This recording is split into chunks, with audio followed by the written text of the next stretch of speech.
In the shopping mall, I caught my fiancé, Alex, embracing his first love, Mia. She beamed brightly, while he wore a tender expression. A picture-perfect couple. This was the same man who, just half an hour earlier, told me he had to work and couldn't accompany me. When Alex spotted me, he was startled, but didn't come over. Instead, my phone buzzed with a message. "Don't misunderstand. I'll explain everything when I get home." I sneered, raised my phone, and snapped a photo of the two of them being all lovey-dovey.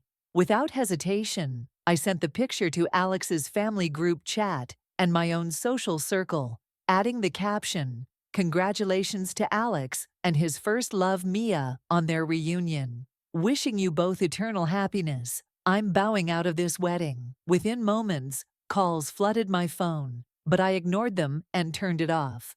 People assumed I had lost my cool. They didn't understand. This wasn't just one straw breaking the camel's back. It was a mountain of straws accumulated over time. Let me start from the beginning. It all began with an old Nokia phone Alex refused to part with because it contained his chat history with Mia.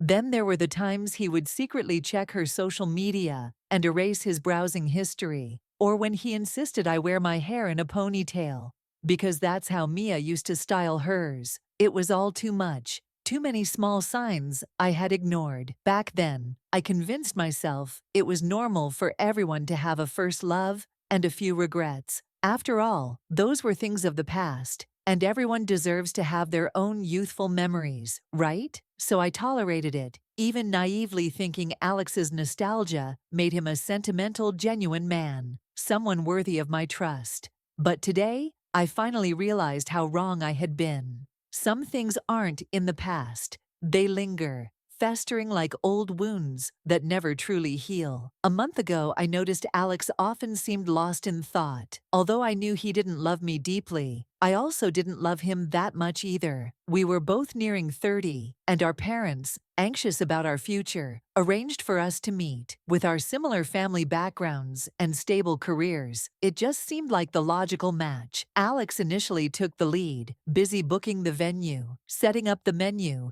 and arranging for wedding photos. But as time went on, his enthusiasm dwindled. I found myself doing most of the work, while he delayed things constantly. I suspected something was off. Then, one evening while I was having dinner at Alex's house, Mia, his first love, suddenly showed up uninvited. The awkward expressions on his parents' faces and Alex's own discomfort confirmed my suspicions. "Uncle, Auntie, I've just returned from Beijing and brought some local delicacies for you," Mia said sweetly, her dimples showing as she smiled. When she saw me, she exclaimed in a falsely enthusiastic tone, "Oh, you must be my sister-in-law. Alex is so lucky to have someone as beautiful as you." Her sugary words and overly familiar demeanor raised my guard instantly. Alex's parents, not wanting to escalate the situation, invited her to stay for dinner. They quickly explained to me that Mia was just an old classmate of Alex's, and it had been years since they last met. "I've always loved your braised fish, Auntie," Mia chimed in during the meal, her voice dripping with nostalgia. "Back in Beijing, I would often crave it, but could never find the same flavor." Alex's father got up to fetch her a bowl, but Mia stopped him with a polite smile. "No need, Uncle. I remember where the dishes are kept. They're still in the second cabinet upstairs, right?" Her casual familiarity sent shivers down my spine. I decided to confront her directly. "You're Alex's first love, aren't you?" Caught off guard, Mia froze for a moment. Then, like a skilled actress, she feigned innocence. "Oh, that was so long ago. We were young and didn't know any better. Sister-in-law, please don't hold it against me." "Why would I?" I replied calmly. "Everyone has a past. I'm curious, though. Why did you two break up?" Mia hesitated before speaking softly, her voice tinged with regret. "My brother started a company back then, and I had to move to Beijing to help him. It couldn't be helped. I've always been someone who listens to family." "Interesting," I said, nodding. "And how's your brother's business now?" "It did well in the first couple of years, but it's been struggling lately." In fact, he had to shut it down recently. Mia admitted, her tone unusually candid. So, no contact with Alex in all these years? I probed further. Not exactly, Mia replied, her voice barely a whisper. Back when the business was doing well, Alex would message me, but I never replied. Recently, with my brother's company closing, I just remembered Alex. Her words aligned perfectly with human nature. People always remember old flames when they need comfort or security. I smiled coldly. Makes sense. Mia's face flushed red, then turned pale. It's not like that, Alex, she began, looking helplessly at him. All right, let's eat first. Alex finally spoke up, breaking the tense atmosphere. However, I noticed the displeasure on his face. It seemed he wasn't happy about me exposing Mia's intentions. Or perhaps he felt embarrassed for her. Taking a deep breath, I turned to Alex's parents and said calmly, Uncle, Auntie, and Alex. Since Mia is here, let's address this directly. We've all seen enough TV dramas about love triangles, and I'm not interested in being part of one. If Alex and I are going to get married, I expect loyalty after the wedding. Whatever happened before isn't my concern. I hope today we can make everything clear. Alex's parents immediately tried to reassure me. Nyan, what are you saying? You're the only daughter-in-law we recognize. No one else matters. I glanced at Alex, who kept his head down, avoiding my gaze. The wedding will proceed as planned, he mumbled. Mia, however, looked visibly flustered, though she quickly composed herself. Don't be so suspicious, sister-in-law. Alex and I are just friends now, Mia said, with a falsely innocent smile. Good, I replied with a nod. I trust everyone will keep their word. Also, Mia, if you still have feelings for Alex and hope he'll return to you, I suggest you speak up now. After all, we're not married yet. There's still a chance. No, I swear, I only see Alex as a brother, Mia stammered, looking genuinely panicked. However, her eyes darted toward Alex, as if seeking his confirmation. Alex's face darkened, but he didn't say anything. That evening, when we returned home, Alex claimed he had some work to do and went straight into his study. I understood. Seeing his first love again, after all these years, must have stirred something in him. It was normal to need time to process those emotions. For the past few years, Alex had been doing well in his career. Although his company wasn't large, it was profitable, bringing in about $1,000,000 annually. As for me, I worked as a sales director with nearly 100 employees under me, earning commissions of 600,000 to 700,000 yuan each year. Both of us had our own homes and cars. Marrying Alex wasn't about marrying up. It was a logical partnership based on compatibility rather than love. Deep down, we both understood this. The next day, I received a friend request on WeChat. The username was Mia Mew. My intuition told me it was her. She didn't say anything, and neither did I. Later that day, she posted a status on her moments. It feels like nothing has changed after all these years. Thank you for taking me back to the past. The accompanying picture was of two pairs of legs, one wearing Alex's unmistakable shoes. I took a screenshot and sent it to Alex with the message, "So, this is your busy work schedule today?" Moments later, Mia deleted the post from her moments. Perhaps she assumed I would throw a tantrum when Alex returned, leaving her to play the gentle, understanding role and slowly reclaim Alex's love. Unfortunately for her, I wasn't the emotional, dramatic type. I was direct and efficient, a woman who believed in swift action. When Alex came home that night, he tried to explain. Mia just got back to town and doesn't have many friends. She asked me to go for a walk, and I couldn't refuse, but I promise it won't happen again. Alex, we're not children, I replied firmly. You're an adult. I trust you know where to draw the line. But let me be clear, I don't want this happening again. Alex nodded hastily. Of course, you know me, I wouldn't.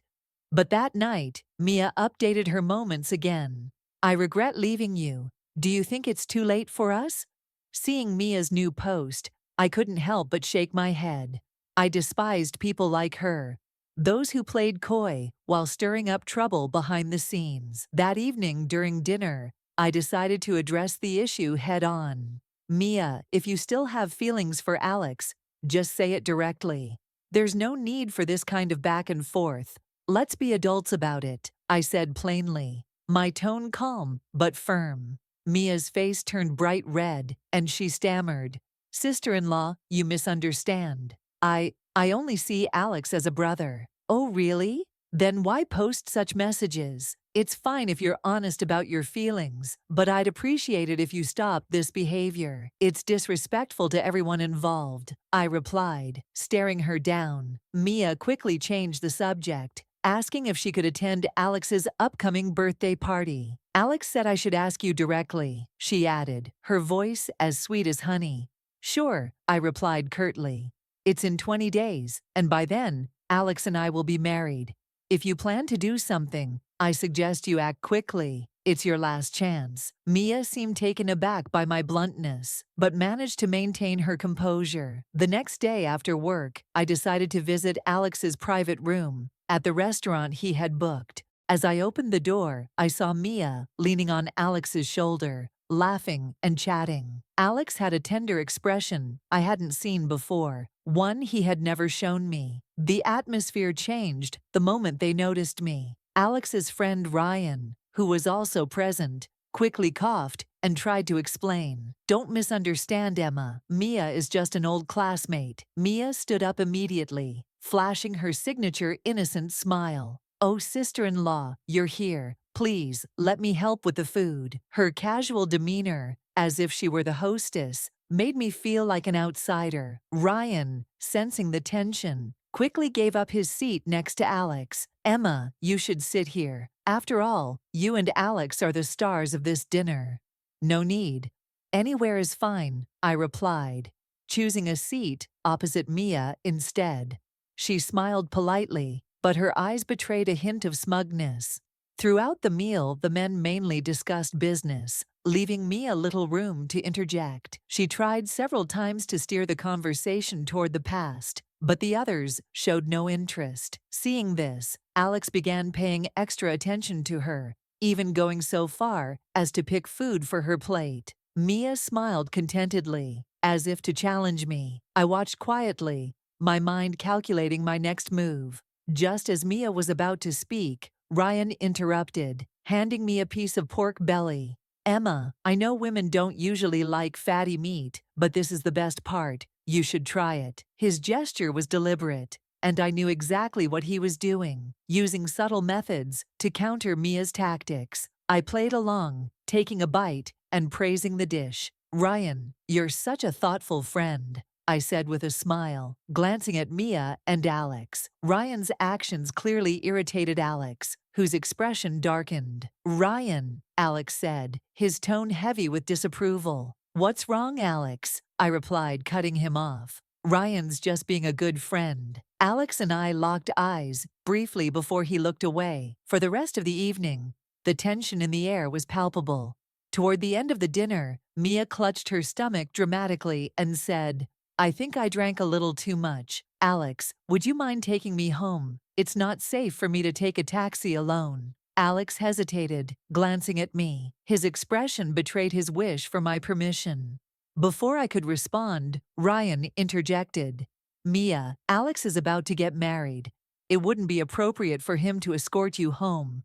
I'll take you instead, but you live in the opposite direction." Mia pouted, clearly displeased. Ryan smirked. "And Alex doesn't live in the same direction as you, either. Let's not make things awkward." Mia reluctantly agreed, though her frustration was evident. Ryan escorted her out, and as they left, he turned to Alex and whispered, "You better get your priorities straight. Everyone can see what's going on." On the way home, Alex tried to defend himself.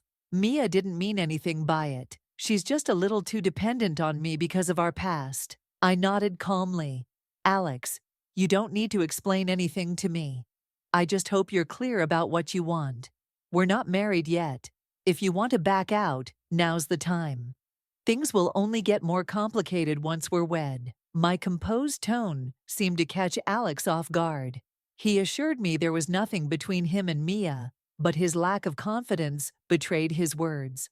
A few days later, Mia invited Alex and me to lunch, saying she wanted to officially thank us. Sensing another game, I accepted her invitation, but made sure to notify Ryan. When I arrived at the restaurant, Mia and Alex were already seated together on the same side of the table, looking like a couple.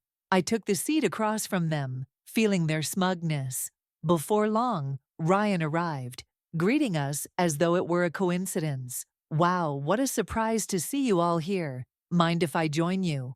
Alex looked annoyed, but didn't object. Throughout the meal, Mia continued her little acts of dependence on Alex, from asking him to peel shrimp for her to subtly reminiscing about their past. At one point, she playfully said, "Alex always used to remove the fatty parts of the meat for me. I've never liked fatty meat, you know." Alex complied without hesitation, smiling warmly at her. I watched silently until Ryan stepped in. He picked up a piece of fatty meat, removed the fat, and handed the lean part to me.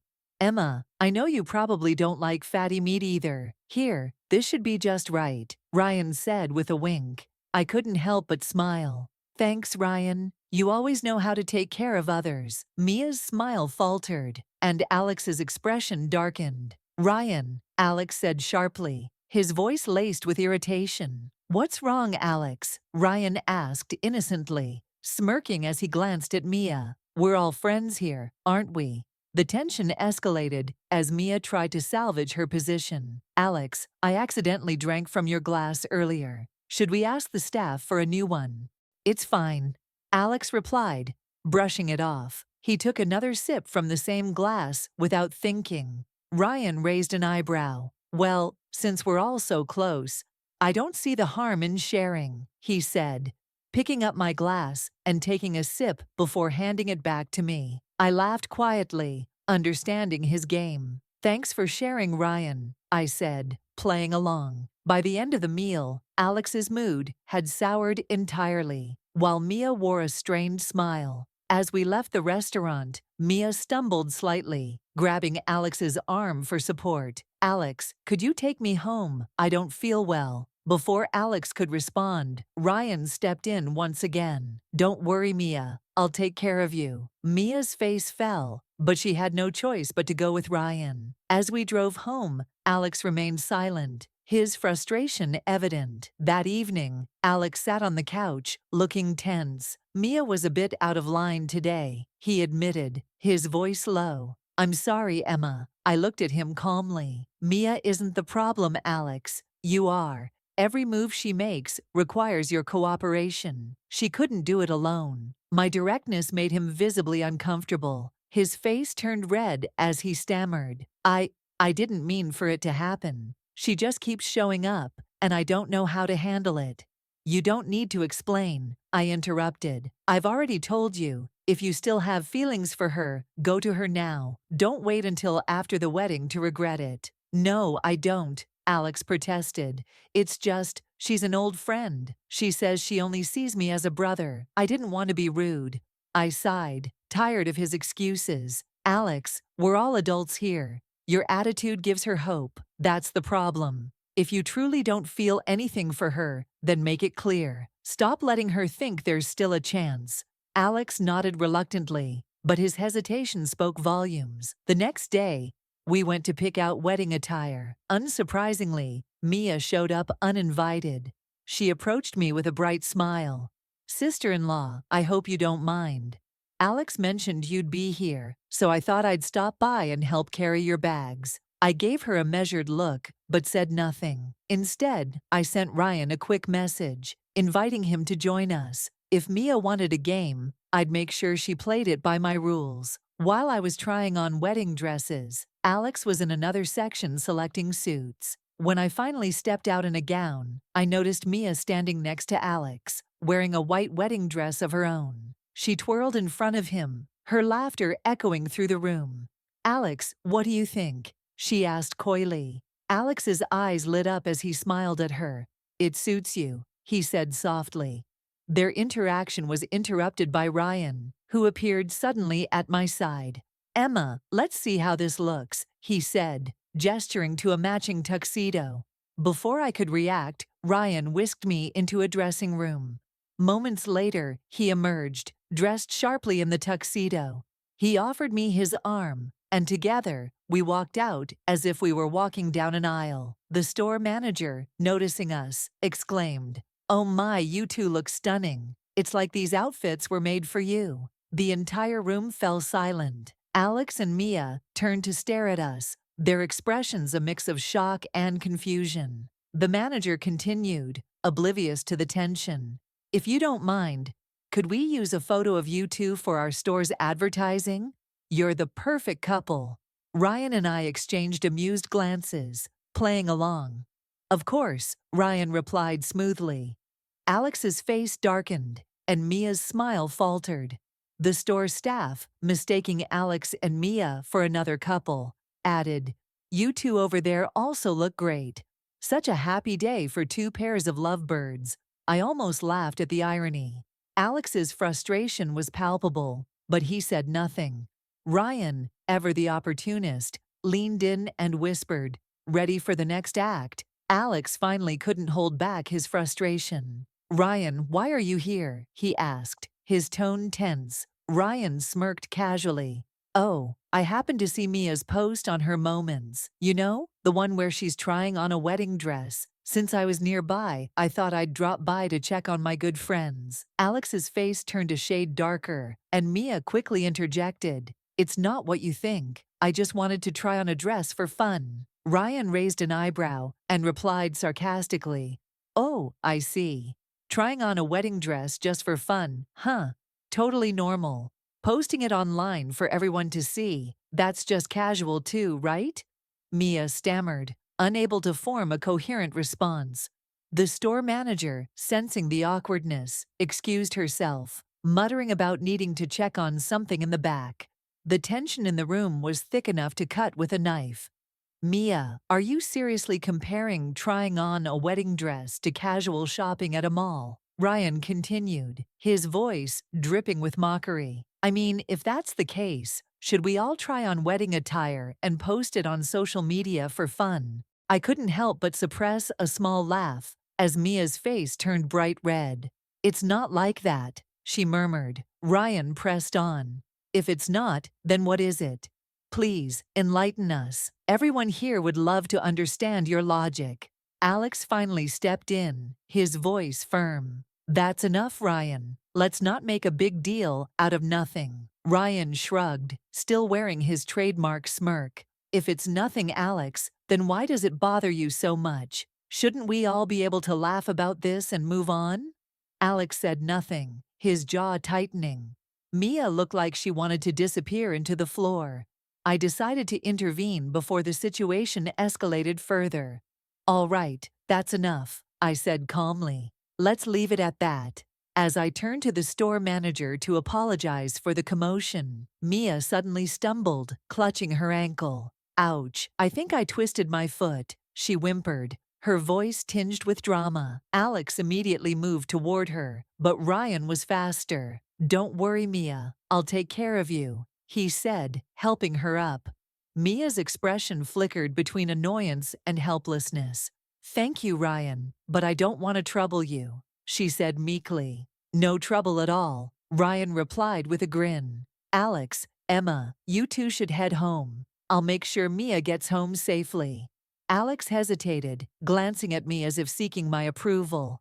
I nodded slightly, watching the scene unfold with detached amusement. On the way home, Alex tried to explain again. "Mia didn't mean to cause trouble. She's just nostalgic about the past." "I've told you before, Alex," I said, my tone even. "If you're unsure about your feelings, figure them out now. We still have time before the wedding." Alex didn't respond, but his silence spoke louder than words. That night, he left the house under the pretense of work. I knew he was going to see Mia, and for once, I didn't care. The next morning, I received a message from Mia. "Let's settle this once and for all. Why don't we both meet Alex at the same time and see who he chooses?" It seemed Mia was finally ready to make her move. With less than a week until the wedding, She must have realized this was her last chance. I replied simply, "Fine, let's see what he does." That afternoon, I messaged Alex. "My ankle is still swollen from yesterday. I'm thinking about going to the hospital for an X-ray." Alex called immediately. "What? You're still in pain? Why didn't you tell me sooner?" "It's not a big deal," I replied. "I just want to be cautious. Can you come with me?" I'd love to, but I have a contract signing this afternoon. I'll come find you after, okay?" he said, his voice filled with guilt. I smiled faintly. "Sure, I understand. Good luck with your meeting." Shortly after, I received a picture from Mia. She and Alex were shopping together at the mall, looking cozy. The caption read, "Sometimes fate brings people back together." I stared at the photo for a moment, feeling no anger, only clarity. It was time to end this. I went straight to the mall, taking photos of the two of them laughing and shopping together. Then, I sent the pictures to Alex's family group chat, with the caption, "I'm calling off the wedding. Best of luck to Alex and Mia." I immediately blocked Alex's number and turned off my phone. It wasn't out of anger, it was out of finality. There was no point in discussing anything further. My decision was made. That evening, Ryan called. "Are you okay?" he asked, concern lacing his voice. I chuckled. Why wouldn't I be? I'm not the type to let personal issues interfere with work. If I shut off my phone completely, I'd risk losing important deals. Ryan sighed in relief. "Good to hear. So, have you thought about what you'll say to your family?" "I'll tell them the truth," I replied. "It's not my style to sugarcoat things. My mom will probably drag me to meet new prospects right away." Ryan hesitated for a moment before speaking. "Well, if you're considering dating again, how about giving me a chance?" I paused, slightly taken aback. "What did you just say?" Ryan laughed nervously. "You heard me. Let's give it a shot." "All right," I said, after a moment of thought. Ryan seemed stunned by my straightforwardness. "Pick me up after work tonight," I added, smiling. He chuckled, his voice tinged with excitement. "You won't regret this." Ryan picked me up after work as promised. Unlike Alex, he was straightforward and honest. A refreshing change. During our dinner together, we spoke candidly about the past and the future. "I know some people might think I'm stealing someone else's fiancé," Ryan said with a half smile. "But honestly, Alex didn't deserve you. He couldn't even figure out his own feelings." I nodded, appreciating his bluntness. "You're right. I don't regret ending things with Alex. It's better this way." A few weeks later, news about Alex and Mia started circulating. Apparently, Mia had demanded an extravagant dowry from Alex. 5 million yuan, a new apartment in the city center, and a promise not to live with his parents. She even threatened to call off the wedding and terminate her pregnancy if her demands weren't met. Desperate, Alex reportedly embezzled funds from his company to cover her requests. When the clients discovered the missing money, they sued him, forcing Alex to sell his house to repay the debt. The wedding was canceled, and Alex became a laughingstock among his friends and relatives. I heard his mother was so enraged that she ended up in the hospital, and his father threatened to disown him entirely. Meanwhile, Mia disappeared from the scene, leaving Alex to face the fallout alone. As for me, I had already moved on. Ryan and I started a new chapter together. Writing wedding invitations in our shared home brought me a sense of joy and fulfillment I'd never felt before. "Happiness comes when you're with someone who truly values you," Ryan said one evening. As we worked side by side, I smiled, knowing he was right. Marrying Ryan wasn't about revenge or proving a point to anyone. It was about finding someone who respected me, someone who didn't hesitate to stand by me no matter what. For the first time in years, I felt free, content, and genuinely excited for the future. After 11 years of love, Sophia discovered the ultimate betrayal. But betrayal isn't the end. It's the start of her revenge. Don't miss this gripping story of heartbreak, revenge, and redemption. Liam Chu and I went to the Civil Affairs office. The sky was bright and clear, with a gentle breeze playing with my hair. Out of habit, Liam reached out to fix it, the way he always used to. The clerk greeted us with a bright smile. Congratulations. Are you here to register your marriage? No, I corrected, my voice firm but calm. We're here for a divorce. Her cheerful expression faltered, replaced by a look of shock. She hesitated, as if hoping she had misunderstood, before directing us to a private office. The manager inside asked politely, "What's the reason for your divorce?" Liam stayed silent, his lips pressed into a thin line. Feeling the awkward tension, I answered for him. "Incompatibility," I said flatly. "We've grown apart." It was a polite excuse, of course. The real reason: Liam had someone else, someone he was desperate to protect. She was a barista at the cafe below his office. He spoiled her with expensive gifts, drove her to work, nursed her when she was sick, and even funded her personal projects. To him, she was the perfect little princess. As for me, I agreed to the divorce without hesitation. I don't need leftovers that others have touched, I thought bitterly. The marriage certificate, slightly yellowed with time, lay on the desk as the clerk hesitated, her voice shaking. "You've been together for so long. Are you sure you want to end it like this?"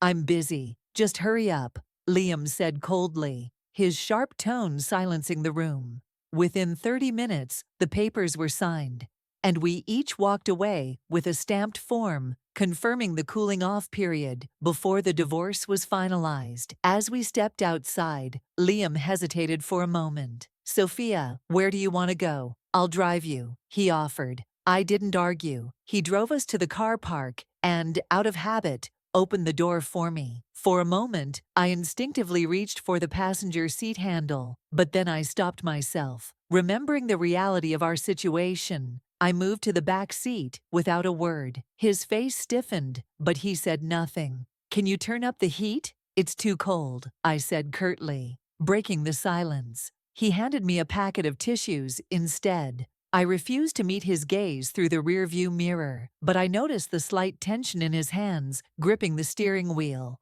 We had grown up together, childhood friends who turned into lovers. For years, he was the shy, scrawny boy that everyone bullied, and I was the one who fiercely protected him.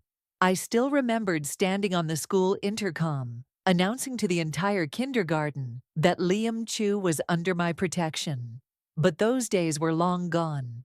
The Liam of today wasn't the same boy who used to hide behind me. "Sophia, let me explain everything to our parents," Liam said, after a long pause. "There's no need," I replied bluntly. "It's not your problem anymore." He frowned at my tone, but I had no intention of softening it. When we reached my destination, I stepped out of the car without looking back. It wasn't until his car disappeared from view that my knees buckled, sweat poured down my face, and I had to lean against a nearby lamppost to steady myself. The marriage certificate, slightly yellowed with time, lay on the desk as the clerk hesitated, her voice filled with uncertainty. "You've been together for so long. Are you sure you want to end it like this?" "I'm busy. Just hurry up," Liam said coldly, his sharp words cutting through the tension in the room. Within 30 minutes, the papers were signed, and we each walked away with a stamped form confirming the cooling-off period before the divorce was finalized. As we stepped outside, Liam hesitated. "Sophia, where do you want to go? I'll drive you," he offered, his voice unusually soft. I didn't bother to argue. He drove us to the car park, opened the door for me, and waited. Out of habit, I instinctively reached for the passenger seat handle, but then reality hit me like a brick. Without a word, I moved to the back seat, putting a deliberate distance between us. His face stiffened, and his hands tightened on the steering wheel. "Can you turn up the heat?" "It's too cold," I said curtly, breaking the silence. He handed me a packet of tissues instead. I refused to meet his gaze through the rearview mirror, but I could sense the tension radiating from him. Liam Chu and I had grown up together. For years, he had been the shy, scrawny boy everyone bullied, and I was his fiercest protector. I still remembered standing on the school intercom, boldly announcing to the entire kindergarten that Liam Chu was under my protection. But those days were long gone. The Liam of today wasn't the same boy who used to hide behind me. Sophia, let me explain everything to our parents, Liam said, after a long pause. There's no need, I replied bluntly. It's not your problem anymore. He frowned at my tone, his jaw tightening. But I had no intention of softening it. When we reached my destination, I stepped out of the car without looking back. The sound of the car door closing behind me felt final, like the ending of a chapter I had been reluctant to finish. It wasn't until his car disappeared from view that I felt the weight of everything crashing down on me. My knees buckled, and I leaned against a nearby lamppost for support. 2 months ago, everything changed. Liam had called me in a panic, claiming he had forgotten an important document at home. Eager to help, I rushed to his office. That day, a speeding truck swerved into my lane, and my car was crushed in the collision. 2 months ago, everything changed. Liam had called me in a panic that morning, claiming he had forgotten an important document at home. Eager to help, I rushed to his office without hesitation. But on the way, a speeding truck swerved into my lane. There was no time to react. The impact was devastating.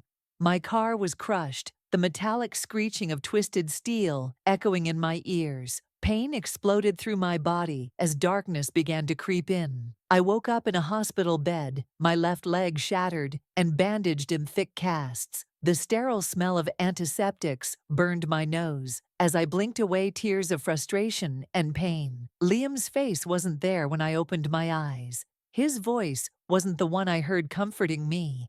Instead, it was silence, deafening silence.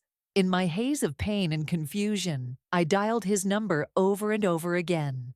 Each time, it went straight to voicemail. Days later, I found out why. Luna Shu, his precious little angel, had casually mentioned she'd never seen doves in France. That one remark was enough for Liam to drop everything and fly her to Paris for a week-long vacation. While I endured surgery and grueling physical therapy, Liam was sipping wine under the Eiffel Tower. The man I had given everything to didn't even know about the accident until weeks later. My parents demanded answers, furious at his neglect.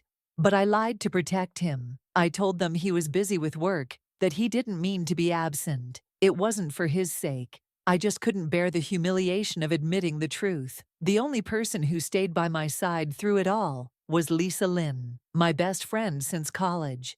She held my hand through every painful step of recovery, from learning to walk again to accepting the reality of my broken marriage. It was during one of those dark nights, sitting alone in my hospital room, that I made a decision.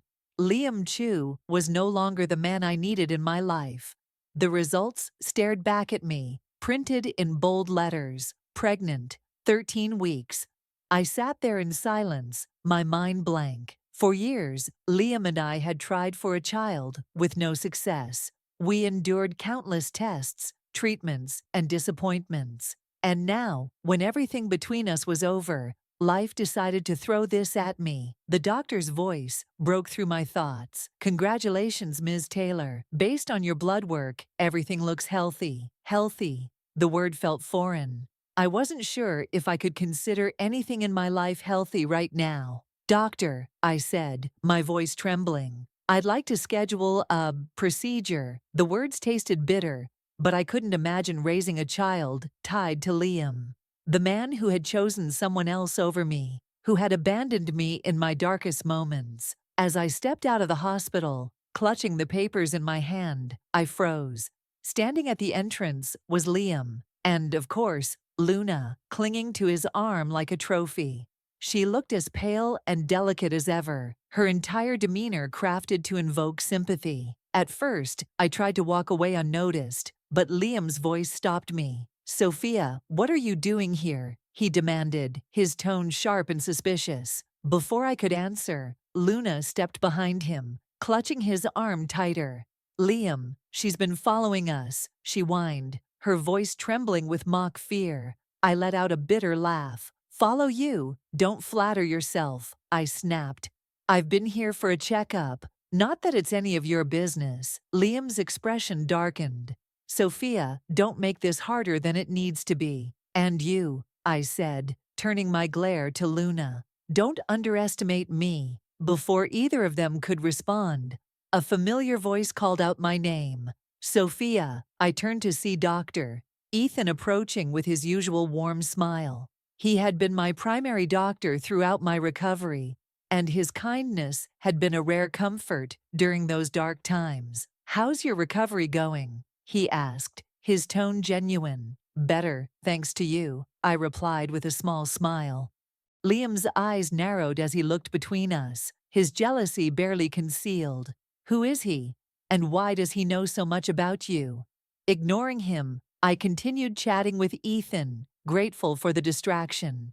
When I finally walked away, I could feel Liam's eyes burning into my back. Later that night, as I lay in bed, I clutched the ultrasound image tightly. My mind replayed the doctor's words over and over again. The next morning, I made my decision. The next morning, I walked into the hospital with a heavy heart. Dr. Ethan greeted me with his usual kind smile. Are you sure about this, Sophia? He asked gently, his eyes filled with concern. I nodded, my throat too tight to speak. Words wouldn't make this decision easier. The procedure was quick, but the emotional toll lingered long after. When I was wheeled out of the operating room, my body felt lighter, but my heart was weighed down with regret and anger. As the nurse helped me into a recovery room, I thought I saw a familiar figure standing at the end of the hallway. My vision was blurry from exhaustion, but the silhouette was unmistakable. Liam. He was gone in the blink of an eye, leaving me unsure if he had really been there,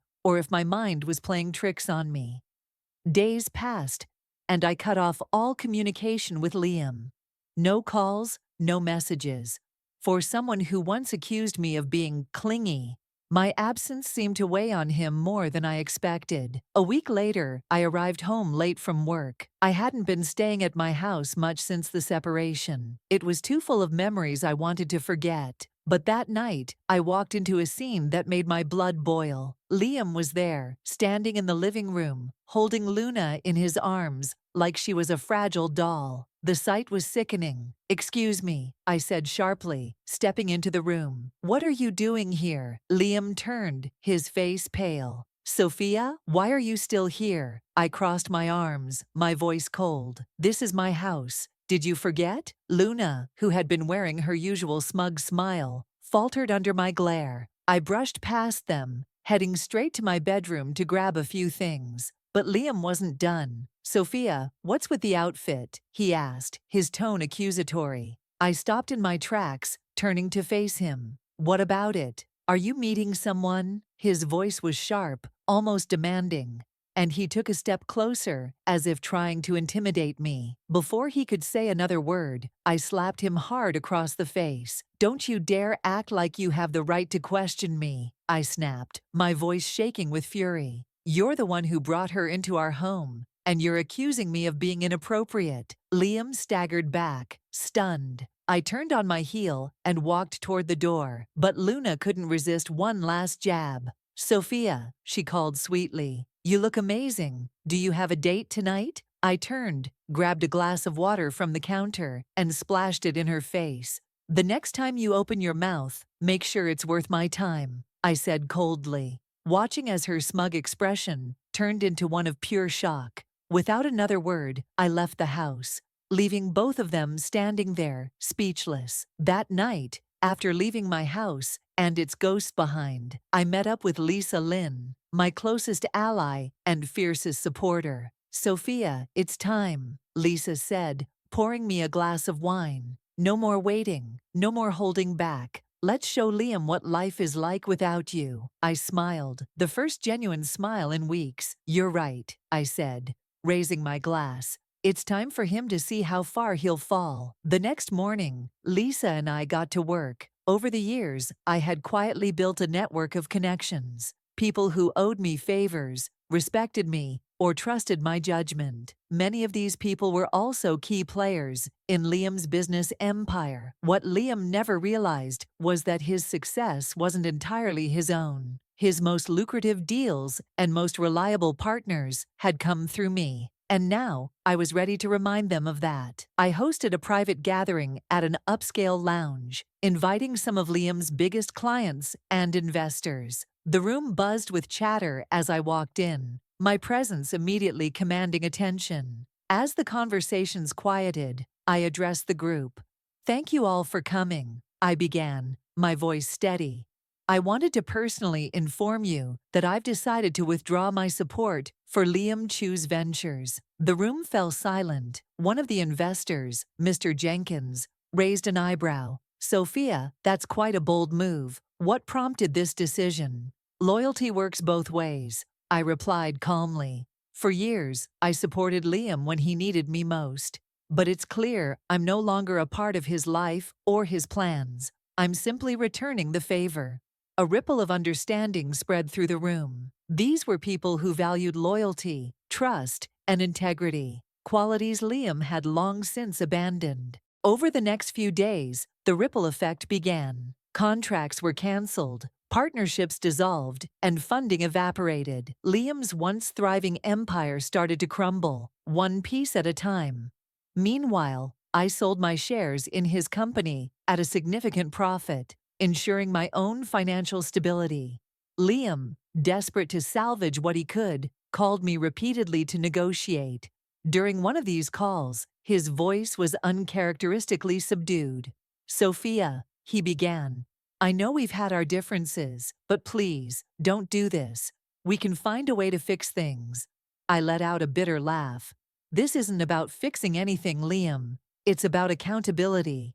And you lost yours a long time ago." By the end of the week, rumors of financial instability began circulating in the business world. Liam's carefully constructed image as a successful entrepreneur was unraveling. But this was only the beginning. The fallout from my decision hit Liam faster than I had anticipated. Within days, his company spiraled into chaos. Employees began resigning in droves, suppliers refused to deliver, and clients pulled out of major deals without a second thought. The empire he had so carefully built was crumbling, and the cracks were visible for all to see. One evening, as I sipped tea in the comfort of my new apartment, the doorbell rang. I wasn't expecting visitors, but when I opened the door, I was met with a sight I hadn't seen in years. Liam stood there, his face pale and gaunt, his eyes filled with a mixture of desperation and shame. He was no longer the confident man I had once loved. "Sophia," he said quietly, his voice trembling, "we need to talk." I crossed my arms and leaned against the door frame, my expression unreadable. "What's left to talk about, Liam?" He hesitated, his hands fidgeting nervously. "It's Luna," he finally blurted out. "She's gone. She took a large sum of money and disappeared. I reported her to the police, but it's too late." A bitter smile tugged at the corners of my lips. "I warned you, Liam. You chose her over me, and now you're paying the price." His shoulders slumped, the weight of his choices pressing down on him. "You don't understand," he muttered, his voice breaking. "She wasn't just after the money. She got rid of the baby, too." The bitterness in my smile faded, replaced by a flicker of shock, but I quickly masked it, refusing to let him see any sign of sympathy. "And what does that have to do with me?" I asked, my tone cold. "The choices you made are yours alone to bear." He looked at me, his eyes pleading. "Sophia, can't we fix this? Can't we go back to how things were?" I laughed, a harsh, bitter sound that echoed through the hallway. "Go back? To what, Liam? To you treating me like an afterthought? To you throwing away everything we built for someone who didn't even care about you?"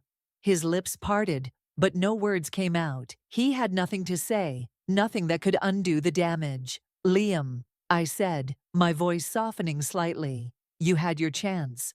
You chose your path. Now I've chosen mine." With that, I closed the door firmly, leaving him on the other side.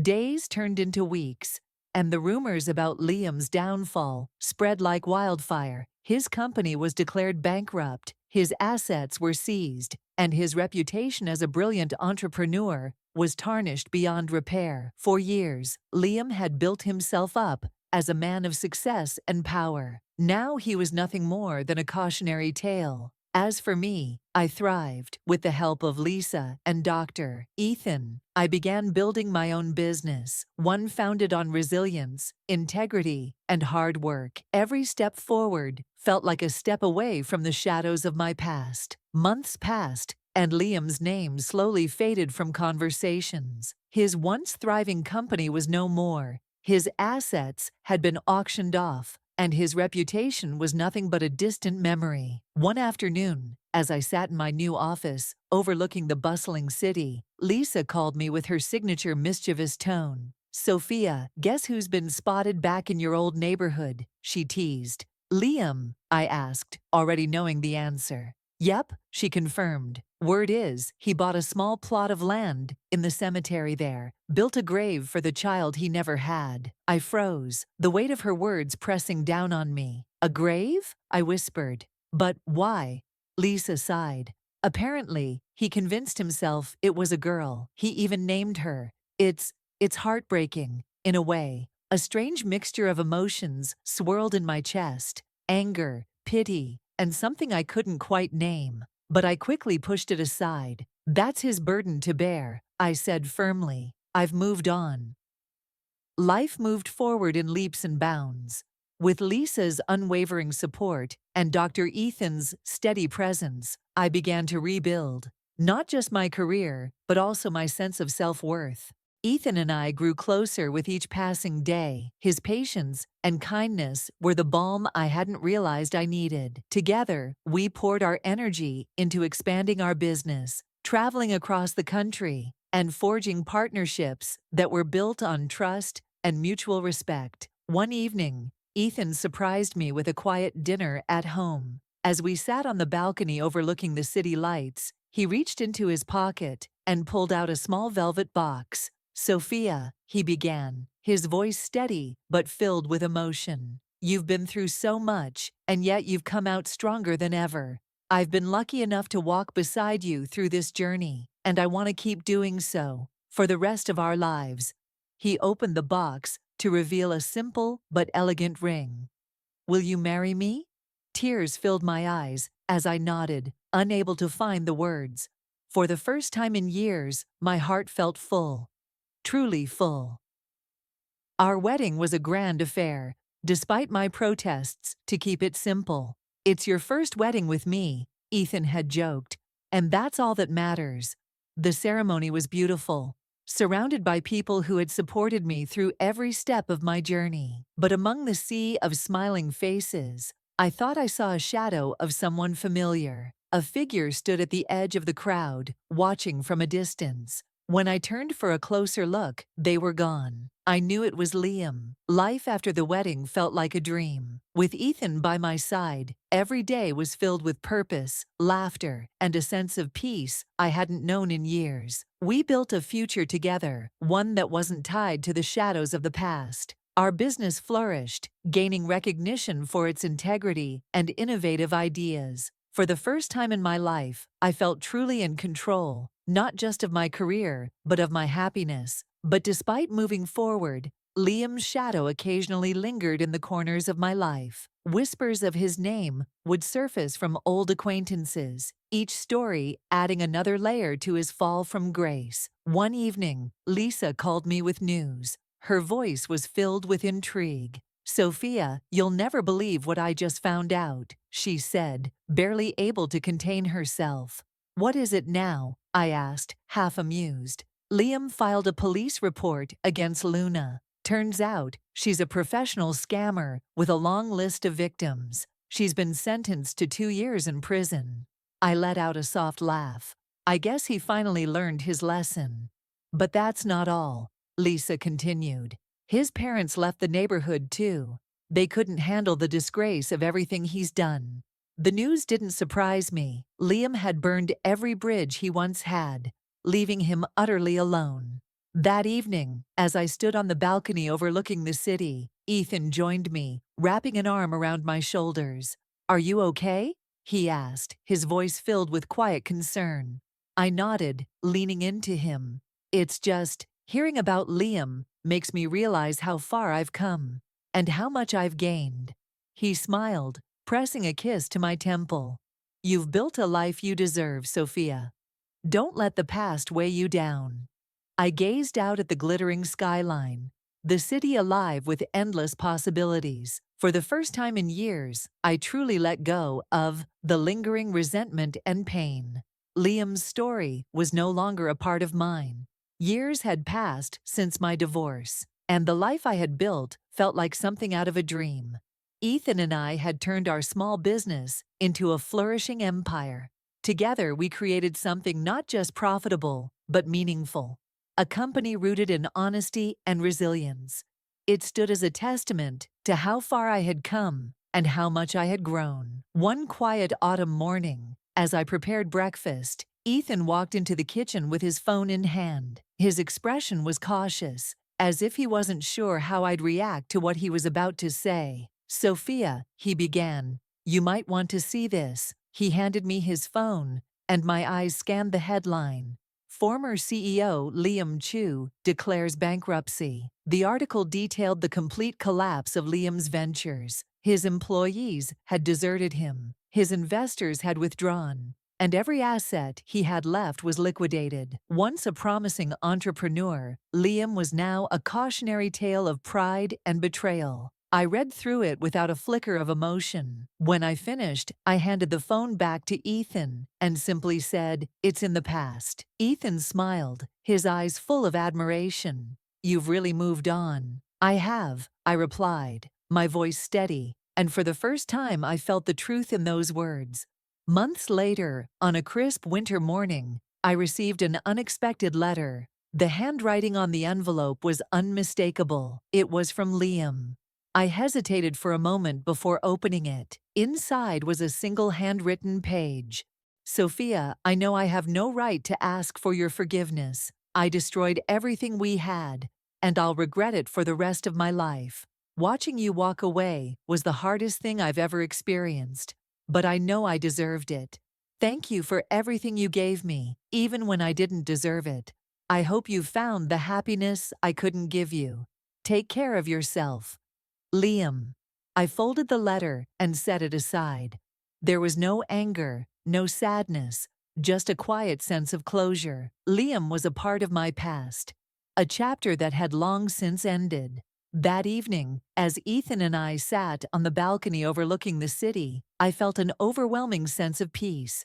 "To new beginnings," I said, raising my glass. Ethan clinked his glass against mine. "To us," he replied, his voice filled with love and certainty. And with that, I closed the book on my past, ready to embrace everything the future had to offer. As I looked out at the city lights, I realized something profound. Life doesn't wait for anyone to save you. You save yourself. And for the first time, I felt truly free.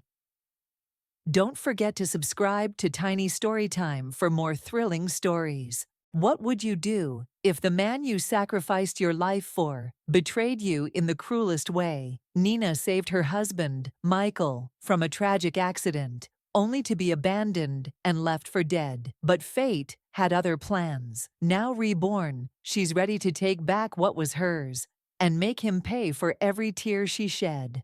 Stay tuned for a story of betrayal, revenge, and ultimate redemption. When the accident happened, I did everything I could to push my husband, Michael, out of the way of the car. As for me, I ended up being hit and left in a vegetative state. The driver responsible for the accident turned out to be the white moonlight, Violet, whom my husband secretly admired for so long. At the court, Michael forgave her without hesitation, and later went to the hospital to pull the plug on me. After my death, he showed no sadness, marrying her immediately and having a child with her. But now, I've been reborn. Back to the day of the accident. This time, I will not save him. In my previous life, after I died, Michael knelt in front of my grave, crying bitterly. I naively thought he felt guilty, but he confessed instead, "Thank you for taking the accident for me, so my life could get back on track and return to my true love." Floating above, my soul seethed with resentment. I wished I could reach down and strangle him. To my disbelief, I opened my eyes and found myself back to that fateful day. "Nina, hurry up. The movie's about to start," Michael called impatiently. For a few seconds, my mind went blank. Then it hit me. I had been reborn. On the day I got hit by that car and became a vegetable. But this time, I won't push him away. This time, I want to see Michael, the choreographer, get hit by Violet, his so-called white moonlight. Let him break his leg, live as a cripple, and experience a fate worse than death. At this moment, Michael stood in the light, his charming eyes gazing at me, with a smile at the corner of his mouth. Looking into those seemingly affectionate eyes, I had once believed his love for me was sincere. It wasn't until the events of my previous life unfolded that I discovered just how cold-hearted he could be. After orchestrating my downfall, he didn't stop at making me a scapegoat in court by claiming I had violated traffic safety laws. He even used his status as my family member to read a letter of clemency for the perpetrator, right there in court. The most unforgivable act came when he accompanied Violet, the driver responsible for the accident, to the hospital to remove my ventilator. All because Violet was his former girlfriend he could never let go of. In front of him, Violet acted guilt-ridden, crying so much that she lost weight, which easily melted Michael's heart. They got married soon after and used my money to buy a house. Reflecting on my past life, I find it ridiculous. When Michael's career hit rock bottom, it was Violet who abandoned him to pursue wealth abroad. Yet I stayed by his side, enduring hardship, until he became a moderately famous dance instructor. I remember vividly the time I bought myself an expensive lipstick as a birthday gift. Michael dismissed it as wasteful. Thinking back now, it wasn't about the price. It was that he didn't think I deserved it. I'll never forget the look on his face when he heard the price of that lipstick. Right there in front of the store clerk, his face darkened, and he muttered under his breath, "Such extravagance! How can one live like this? Love, or the lack thereof, is so painfully obvious. If a man is unwilling to spend money on you, no excuse can hide the fact that he doesn't love you. Nina, what are you spacing out for? Hurry up." Michael's impatient voice broke my thoughts. I ignored him and looked around. That's when I saw it. A white bus barreling down the road at an alarming speed. I couldn't help but smirk. Here comes the vehicle that turned me into a vegetative state and eventually killed me. But this time, I made a different choice. I wouldn't run up and push Michael out of harm's way.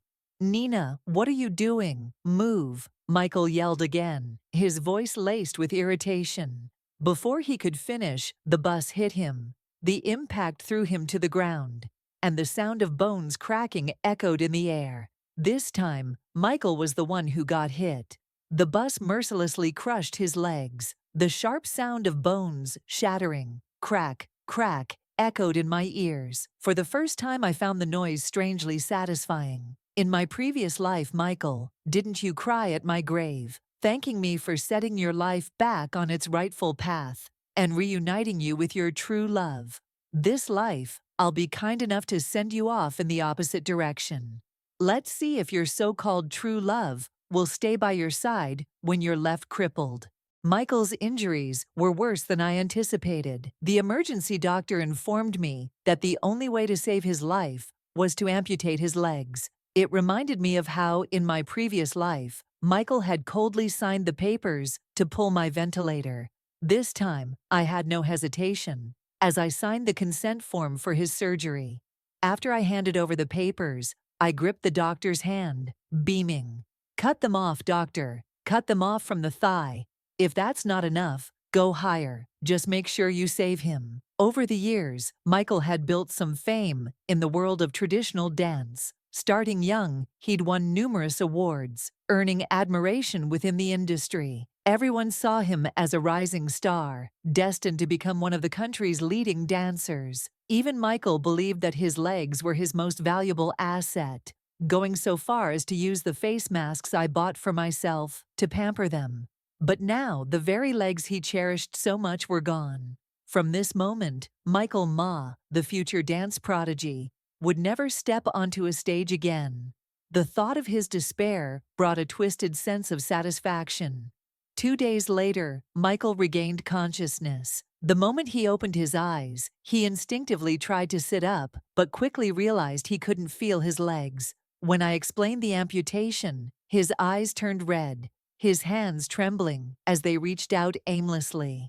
I stood by his bedside, watching his face crumble in despair. "How could this happen to me?" he murmured, tears streaking down his cheeks. "Oh, Michael," I replied, my voice soft and brimming with feigned sorrow. "It was such a close call. I was so scared. I wish I could have done something to save your legs." Though my words sounded tearful, my heart was anything but. From that day, Michael's mood became increasingly volatile. He refused to speak, eat, or meet anyone other than me. Every time he was dissatisfied, he'd throw whatever was within his reach. I, playing the role of the devoted wife, stayed by his side, catering to his every need. One evening, I made his favorite dish, dong po pork. The burns on my hands from cooking brought tears to his eyes. "Nina, why were you so careless? Does it hurt?" "Not at all," I answered with a gentle smile. "As long as you enjoy the meal, it's worth it." He seemed deeply moved and devoured the meal. But beneath my nurturing facade, I was only biding my time. Despite my disgust, I had to keep up appearances as the perfect wife.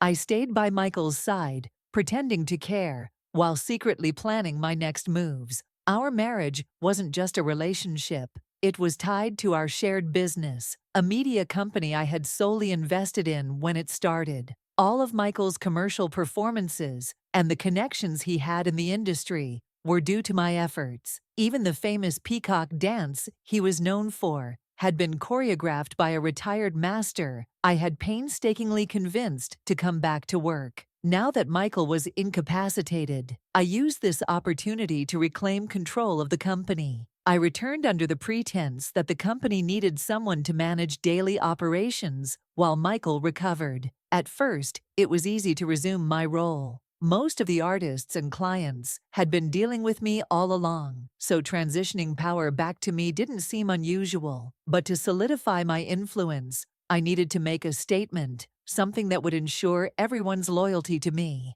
As fate would have it, an opportunity presented itself. One day, while discussing the company's development with Michael, the hospital room door swung open. A familiar figure stormed in, Violet. The sight of her made my lips curl into a cold smile. She didn't even glance at me as she rushed to Michael's side, throwing herself into his arms.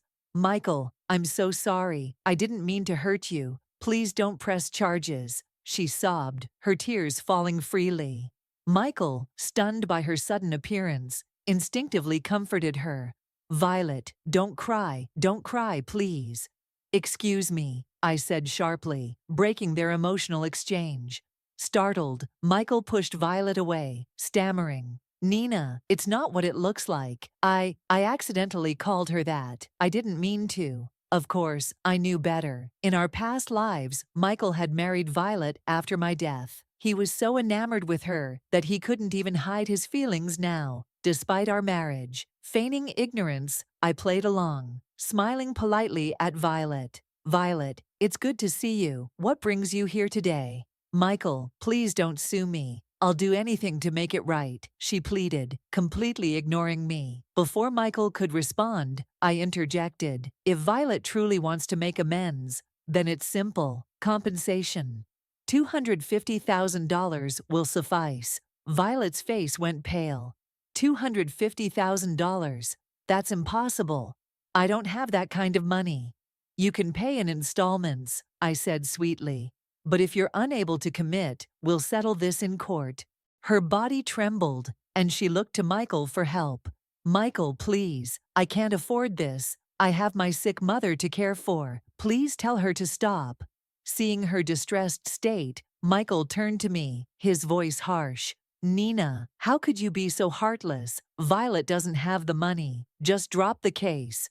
"Oh?" I sneered, my patience thinning. "You want to defend the woman who ruined your legs while reprimanding your wife for seeking justice. How noble of you." For a moment the room fell silent.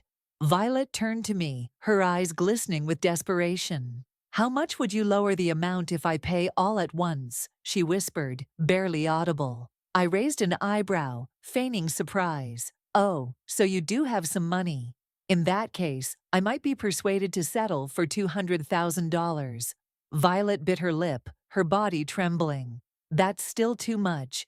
Can't you lower it further? I could pay $10,000 now, and the rest in small payments over time. Hearing her audacity, I couldn't suppress a cold laugh. $10,000. At that rate, it would take you decades to pay me off. Are you serious, Violet? If you're really struggling, then let's meet in court. Her face turned ashen. She turned back to Michael, her last lifeline. Michael, please, she cried, clutching his hands. You know my situation. You know I didn't mean to hurt you. Can't you convince Nina to be reasonable? Michael, torn between his feelings for Violet and the reality of the situation, looked at me with pleading eyes. Nina, don't you think this is going too far? Violet didn't mean to cause the accident. She's been through enough. Enough? I clenched my fists, fighting to keep my composure. The hypocrisy in his words made my blood boil. She's been through enough, I repeated, my voice laced with venom. And what about me, Michael? Have I been through enough? She ruined your life, yet you defend her. You want me to drop the charges and forgive her, as if nothing happened. Before he could respond, I continued, my tone rising with each word. If she doesn't want to pay, then let her face the consequences in court. I'm done with this discussion. Without waiting for a reply, I turned and left the room, my heart pounding with rage. Later that evening, as I sat in my study reviewing documents, a knock on the door interrupted me. It was Michael, wheeling himself into the room. Nina, we need to talk, he began, his voice softer than usual. I closed my laptop and folded my hands, waiting for him to continue.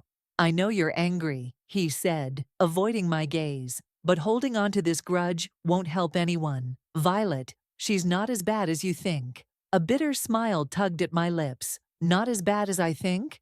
Michael, have you forgotten everything she's done? Or are you just too blinded by your feelings for her to see the truth? His face flushed with embarrassment, but he didn't deny it. Instead, he said, I'm asking you to let this go. For me. For you? I repeated, my voice cold. You mean the same way you let me go in our previous life, Michael.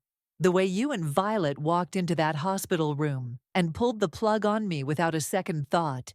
His eyes widened in shock, and for a moment, he was speechless. How do you know about that? He stammered. Leaning forward, I met his gaze with unwavering intensity. Because, Michael, I remember everything. This isn't just a second chance for you. It's mine too. And I won't waste it on someone who never truly cared for me. Michael's face turned pale, and his hands trembled as he gripped the arms of his wheelchair. He stared at me as though seeing a ghost. You remember, he whispered, his voice barely audible. I leaned back in my chair, crossing my arms. Yes, Michael, I remember it all. The accident, the trial, the hospital, and how you stood by Violet, sacrificing me without hesitation. He shook his head violently, his face contorted with panic. No, Nina, it wasn't like that. I didn't have a choice. A choice, I let out a cold laugh. There's always a choice, Michael. You chose her. Not just once, but over and over again. Even in this life, you're still making the same choice. Do you really think I'd let history repeat itself? His mouth opened and closed, as if searching for words, but nothing came out. For the first time, I saw fear in his eyes. He began, but I cut him off. Save it, Michael. I'm done listening to your excuses. From now on, I'll do what I should have done long ago. Take control of my life and leave you to deal with the mess you've created. The following weeks passed in a whirlwind of activity. I threw myself into work, taking over the company completely, while Michael remained confined to his wheelchair at home. The staff quickly rallied behind me, impressed by my leadership and determination. But not everything was smooth sailing. Violet, true to her manipulative nature, began making moves behind the scenes. She spread rumors, played the victim, and even tried to approach Michael again, seeking his support. It was laughable how predictable she was. I kept my cool, knowing her antics would only dig her grave deeper. One evening, while reviewing contracts at the office, Daniel knocked on my door. "Nina, can I come in?" he asked, peeking his head through the doorway. "Of course, Daniel," I said, motioning for him to enter. He stepped inside, holding a folder. "I found something interesting about Violet. I thought you'd want to see this." Curious, I gestured for him to hand it over. Inside the folder were documents and photographs exposing Violet's shady dealings. She had been embezzling money, forging documents, and using underhanded tactics to sabotage her rivals. "Well," I said with a smirk, closing the folder, "looks like Violet has been busy." "What do you want to do about it?" Daniel asked, his tone serious. I met his gaze, my resolve unshakable. "Expose her. It's time the world sees her for who she really is." The fallout was swift and brutal. When the evidence against Violet went public, her carefully constructed facade crumbled, clients distanced themselves, and her reputation was left in ruins. As for Michael, he tried to defend her at first, but the overwhelming proof made even him doubt her. Watching his once unwavering loyalty waver brought me a twisted sense of satisfaction. One night, as I returned home from work, I found Michael waiting for me in the living room. "Nina," he said, his voice filled with desperation. "I made a mistake. I should have believed in you from the beginning.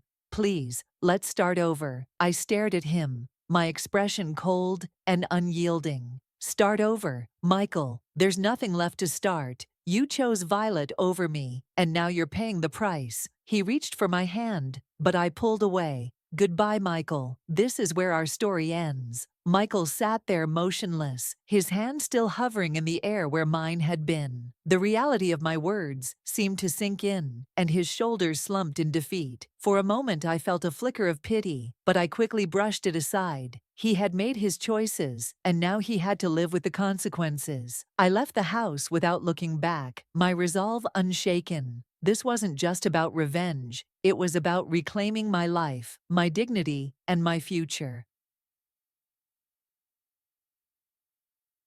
In the months that followed, I poured all my energy into the company. With Daniel's support, we expanded into new markets and signed deals with rising stars who brought fresh energy to our brand. The company flourished, and so did my confidence. Meanwhile, Michael's life took a sharp turn for the worse. Without his legs, he struggled to find purpose. The pity he once garnered from others began to fade, replaced by whispers of disdain. His association with Violet had tarnished his reputation, and his former colleagues distanced themselves from him. As for Violet, her downfall was even more spectacular. The scandals we exposed not only ruined her career, but also left her financially ruined. She tried to latch on to wealthy men to regain her footing, but her tarnished image made her an outcast. One evening, while attending a networking gala, I overheard whispers about Violet. "Did you hear? She's working as a waitress at some dive bar now," one woman said, her tone dripping with schadenfreude. "Serves her right," another chimed in. "She used to act like she was better than everyone else. Look where that got her." Their words didn't stir any satisfaction in me. Violet's downfall had been inevitable, but it no longer mattered. I had moved past it. A year later, as I stood in my office overlooking the city skyline, Daniel walked in with a stack of documents. "These are the final contracts for the expansion," he said, placing them on my desk. I glanced at him, a smile tugging at my lips. "You've been working hard, Daniel. You've earned a break." He chuckled, shaking his head. "Not until you do. You've been going non-stop for months. Don't you think it's time to take a breather?" I leaned back in my chair, considering his words. It was true. I had been so focused on rebuilding my life and the company that I hadn't stopped to enjoy the fruits of my labor. "You're right," I admitted. "Maybe it's time to take a step back and see what life has to offer beyond work." "Good," he said with a grin. "Because there's a new restaurant downtown I've been meaning to try, and I'd love for you to join me." I raised an eyebrow, caught off guard by his invitation. But as I looked into his eyes, I saw something I hadn't noticed before: genuine warmth and sincerity. "All right," I said, smiling. "Let's go." That evening, as I sat across from Daniel at a cozy restaurant, I realized something profound. My past, filled with betrayal and pain, no longer held power over me. I had reclaimed my life, rebuilt my confidence, and found someone who valued me for who I truly was. For the first time in years, I felt at peace. The past was behind me, and the future was mine to shape. As the weeks turned into months, my life began to feel like my own again. The company thrived, and with Daniel's unwavering support, we had secured our position as one of the leading media firms in the industry. Michael and Violet, on the other hand, seemed to vanish from the public eye. Occasionally, I would hear whispers about their struggles. Michael living alone in a small apartment, relying on government support, while Violet bounced from one low-paying job to another. Their misery no longer brought me joy or satisfaction. Instead, I felt a quiet detachment, as though they were characters in a story I had long since closed. One afternoon, while preparing for a major contract signing, my assistant entered the room, looking hesitant. "Ms. Nina, there's someone here to see you," she said softly. "Who is it?" I asked, not looking up from the documents in front of me. "It's Michael," she replied.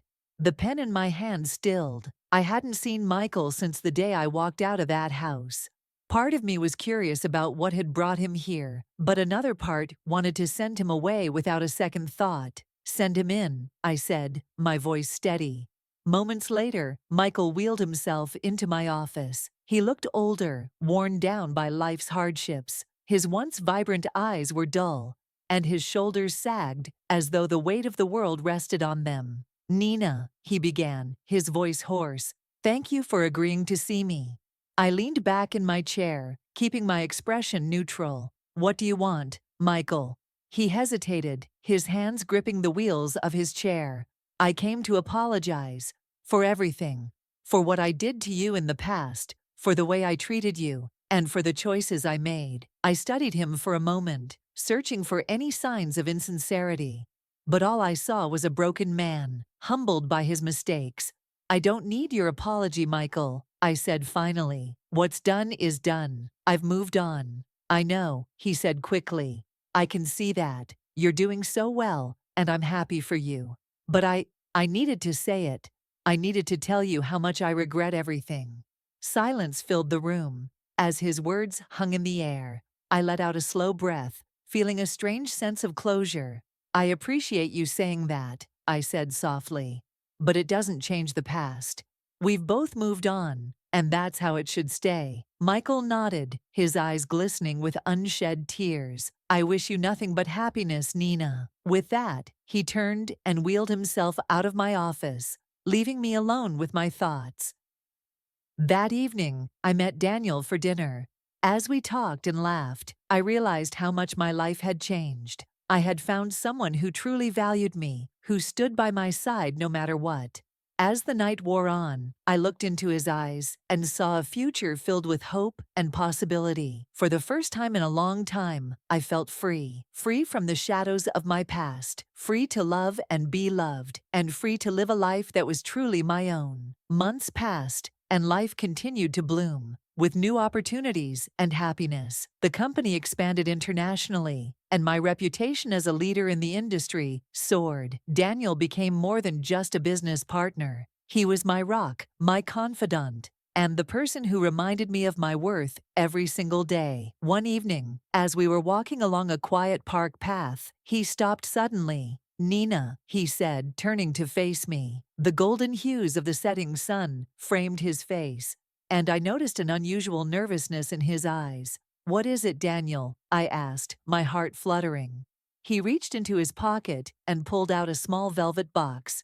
My breath hitched as he knelt on one knee, opening the box to reveal a stunning ring. "I've watched you rebuild your life with grace and strength. I've seen you rise above every challenge and turn pain into power. Nina, I love you for the incredible person you are, and I want to spend the rest of my life by your side. Will you marry me?" Tears welled in my eyes as I looked at the man who had stood by me through it all. For the first time, I felt truly understood, valued, and cherished. "Yes, Daniel," I whispered, my voice trembling with emotion. "Yes, I will marry you." Our wedding was a simple yet beautiful affair, surrounded by close friends and colleagues who had supported me throughout my journey. As I walked down the aisle, I felt a profound sense of peace and fulfillment. The man waiting for me at the end of the aisle wasn't just a partner, he was my fresh start, my future.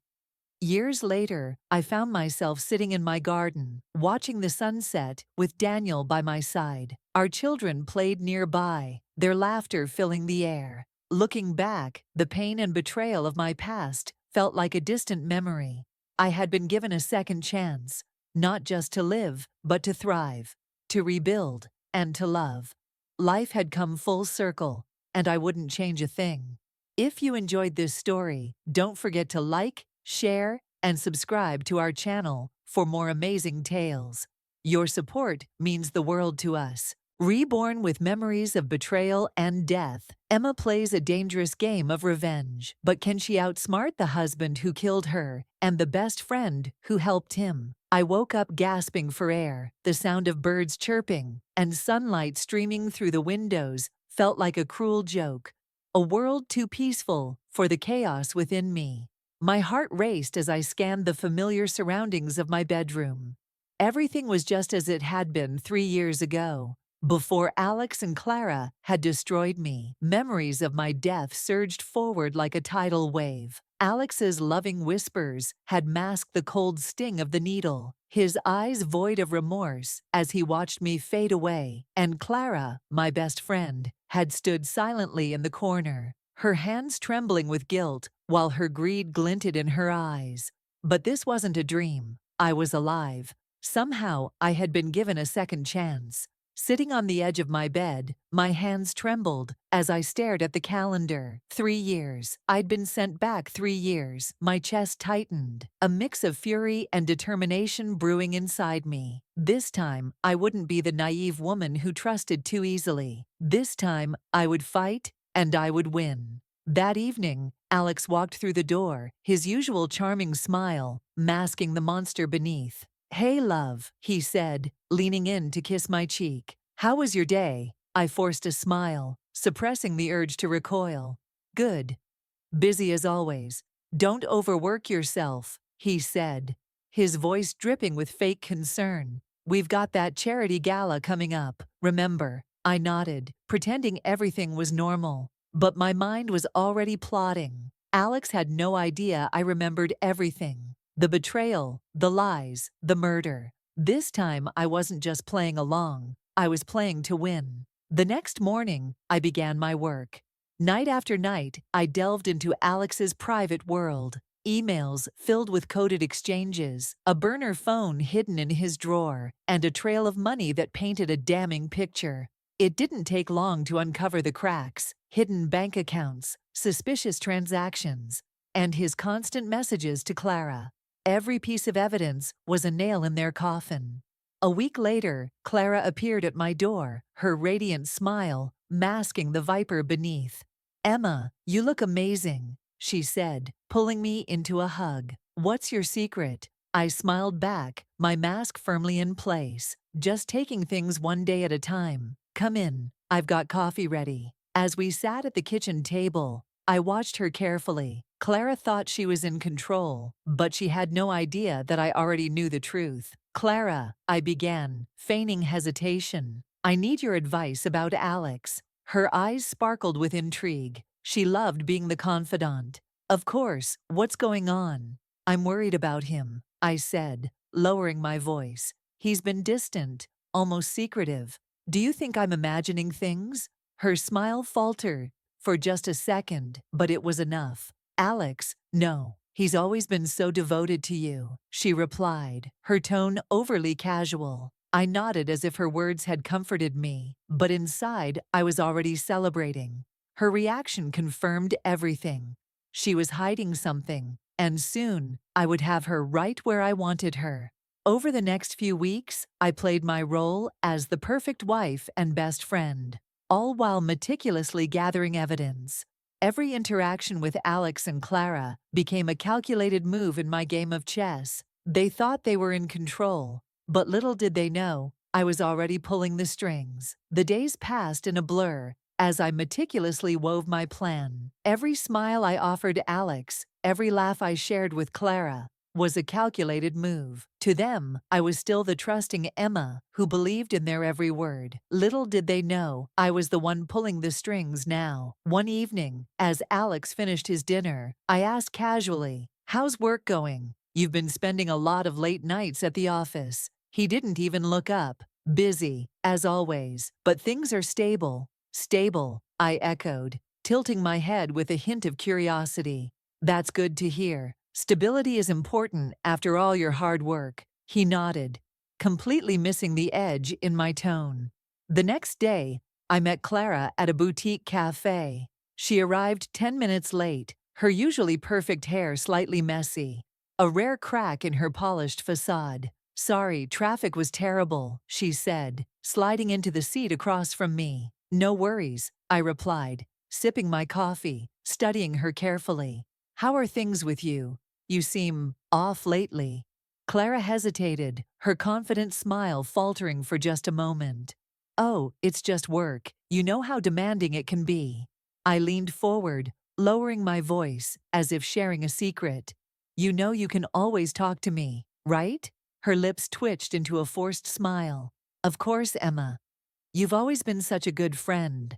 A good friend. I nearly laughed at the irony. Instead, I reached into my bag, pulling out an envelope and placing it deliberately on the table. "Speaking of friends, I came across something recently that I thought you might want to see." Her eyes flicked to the envelope, and for a brief moment, fear flashed across her face. "What's that?" she asked, trying to keep her voice steady. "Oh, just some financial documents," I said lightly, sliding it across the table. Alex mentioned a new project, but some of the numbers didn't add up. Clara's hand trembled slightly as she opened the envelope. Inside were copies of bank transfers, direct links to her. Her head snapped up, her face pale. "Emma, Relax," I interrupted, my tone calm, but laced with an undertone of menace. "I just thought you might know something about it." Clara swallowed hard, barely keeping her composure. I have to go," she stammered, standing abruptly and nearly knocking over her chair. I watched her retreat, a small satisfied smile curling on my lips. The seed of doubt had been planted. That evening, I sat in my study, going over the evidence again. Clara and Alex were unraveling faster than I anticipated, their paranoia growing with every nudge I gave them. But this was just the beginning. A week later, Alex confronted me in our bedroom. "Emma," he said, closing the door firmly behind him, "have you been talking to Clara about me?" I looked up from the book I was pretending to read, feigning surprise. "Why do you ask?" "She's been acting strange," he said, pacing back and forth. "She's asking questions about work, the business. Did you tell her something?" I shrugged, keeping my tone neutral. "She asked me how you were doing, and I said you've been busy. Why? Is there something I should know?" "No," he said quickly. Too quickly. Never mind." Behind the book, I hid a sly smile. The cracks in their alliance were starting to show. The next step of my plan had to be flawless. I needed them to turn on each other completely. And for that, I required the perfect stage. The opportunity presented itself during a dinner party I hosted. Alex and Clara were there, along with a few mutual friends. As the evening progressed, I carefully steered the conversation. "Alex has been so busy lately," I said, with a light laugh. "I barely see him these days. It must be stressful managing everything." Alex shot me a warning glance, but I ignored it, pressing forward.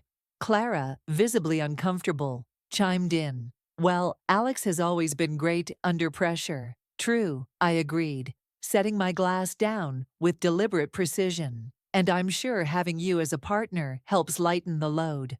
The room fell silent. Alex froze, his face draining of color. Clara's hand holding her fork trembled before it clattered loudly onto her plate. "What do you mean?" Alex asked, his voice dangerously low. I feigned innocence. "Oh, nothing." I just assumed you two were working closely on that new project. Isn't that why you've both been so busy? Clara's face turned ghostly pale. Emma, I think you're mistaken. Am I? I interrupted, my gaze sharp, cold. Because the numbers I've seen tell a very different story. The room felt suffocatingly silent. Alex's grip tightened around his glass, while Clara's eyes darted nervously between us. The tension was almost tangible, and I knew I had them exactly where I wanted. Emma, Alex began, his voice deceptively calm. What numbers are you talking about? I leaned back in my chair, feigning an air of casual disinterest. Oh, just some discrepancies I noticed in the business accounts. Money moving in unexpected ways. Clara paled visibly. Emma, this must be a misunderstanding. Alex would never what? I cut her off, my tone sharp. Embezzle, manipulate me, or lie. Alex shot to his feet, his chair scraping loudly against the floor. We're not discussing this here, he snapped, his eyes burning with fury. Excuse us, everyone. Gripping my arm, he guided me toward the study, Clara trailing behind like a shadow. As soon as the door slammed shut, Alex turned on me. What the hell do you think you're doing? I yanked my arm free, my voice cold and unyielding. I could ask you the same thing. How long, Alex? How long have you been siphoning money from my family's business? And how long has Clara been your accomplice? Clara gasped, her face twisting with faux shock. I didn't. Don't bother lying, I snapped, my voice cutting through her protest. I have the proof. Bank transfers, emails, fake invoices. You left a trail a mile wide. Alex's expression darkened, his tone low and menacing. You've been spying on me. I let out a bitter laugh. Spying? You betrayed me, Alex. Did you think I'd sit back and let it happen again? Clara stepped forward, her voice trembling. Emma, I didn't mean for it to go this far. Alex told me it was just temporary, just to secure the business. I scoffed. And you believed him. You betrayed me for money. For him. Enough, Alex roared, his face red with anger. You think you're so clever, Emma. You've always been blind. You never saw what was happening right in front of you. I stepped closer, my voice icy and unwavering. I see everything now, Alex, and soon, so will the world. Over the next few weeks, I carefully widened the rift between Alex and Clara. I fed Clara just enough information to make her doubt Alex's loyalty, while subtly suggesting to Alex that Clara had been double-crossing him. Their alliance began to crumble, their paranoia growing with every move I made. On the night of the charity gala, my plan reached its peak. The venue was packed with investors, socialites, and journalists. Alex stood confidently at the podium, delivering a speech laced with charm. Clara and I watched from the sidelines, her face pale with unease. As he wrapped up, I stepped onto the stage, microphone in hand. Thank you, Alex, for that inspiring speech, I began, my voice steady. And thank you all for being here tonight. But there's something else I'd like to address. Alex's smile faltered as I pulled out a folder. This gala is about transparency and trust, I continued. Values we hold dear. But what happens when those values are betrayed? The room went silent as I opened the folder, revealing copies of forged documents, bank transfers, and incriminating emails. The evidence lit up the projector behind me, visible to everyone in the room. Alex leapt to his feet. Emma, stop this. You don't know what you're doing. I met his gaze, my voice unwavering. Oh, I know exactly what I'm doing. I'm exposing the truth. The room erupted into chaos. Journalists snapped photos. Investors demanded answers. And Alex's carefully constructed world began to fall apart. Clara, shaking, finally stepped forward. I was part of this, she admitted, her voice breaking. But Alex orchestrated everything. He used me, just like he used Emma. Alex lunged toward her, fury twisting his features, but security intervened. You think you can pin this all on me? He shouted. You're just as guilty. Maybe, I said, stepping closer to him. But unlike you, I'm not a coward. As Alex was escorted out in handcuffs, I stood on the stage, the weight of years of betrayal finally lifting from my shoulders. Clara turned to me, tears streaming down her face. "Emma," she whispered, "I'm so sorry for everything." I regarded her coolly, my voice firm. "I didn't do this for you, Clara. I did it for me." As Alex was dragged away in handcuffs, the gala descended into chaos. Journalists shouted questions, investors whispered in alarm, and Clara stood frozen, her face pale and hollow. But I remained composed. This was just the beginning. The media frenzy that followed was relentless. Headlines declared Alex's downfall, Tycoon's crimes exposed in public scandal, and Emma Carter, the wife who fought back. My face appeared everywhere, no longer as a victim, but as a symbol of justice. Yet, as satisfying as it was, I knew the battle wasn't over. The trial was grueling, but I was prepared. Clara's testimony was damning, and the evidence I had collected sealed Alex's fate. When the jury delivered their verdict, guilty on all charges, I felt a moment of triumph. But as Alex was escorted from the courtroom, he turned to me, a twisted grin on his face. "You think you've won, Emma? Checkmate isn't the end of the game." His cryptic words unsettled me. Alex had always been a strategist, and I couldn't shake the feeling that his fight wasn't over. Weeks later, while rebuilding the company, I received a mysterious email. The sender was anonymous, but the message was chilling. "Emma, your victory is short-lived. You exposed Alex, but did you think he worked alone?" Attached was a video, a recording of Alex in a meeting with several shadowy figures, discussing a network of schemes far larger than I had imagined. My blood ran cold. Alex wasn't just a rogue actor, he was part of something bigger. I realized the fight wasn't over. Using the resources I had rebuilt, I assembled a team of investigators. Over the next few months, we uncovered layers of corruption, spanning multiple industries and implicating powerful figures. Alex had been a key player, but he was only a pawn in a much larger game. The culmination of this new battle came during an international business summit, a stage even larger than the gala. I stood before a global audience, armed with evidence that exposed not just Alex's network, but the entire web of corruption. "This isn't just about one man," I declared. "It's about dismantling a system built on deceit and greed. And today, we take the first step." The reaction was seismic. Governments launched investigations, businesses collapsed, and the world watched as an entire empire of lies unraveled. Years later, I stood on the beach, the waves lapping at my feet. The sun painted the horizon in shades of orange and pink. In my hand was a letter, a final correspondence from Alex, written from his prison cell. "Emma, you've proven yourself formidable. Perhaps, in another life, we would have been allies. But for now, you've won. Alex." I let the letter drift into the ocean, watching as it was carried away. The past had tried to define me, but I had rewritten my story. I turned toward the horizon, ready to face whatever came next. A month after Alex's conviction, I finally felt like I could breathe again. The business was slowly regaining its footing, and the media frenzy surrounding the trial had started to die down.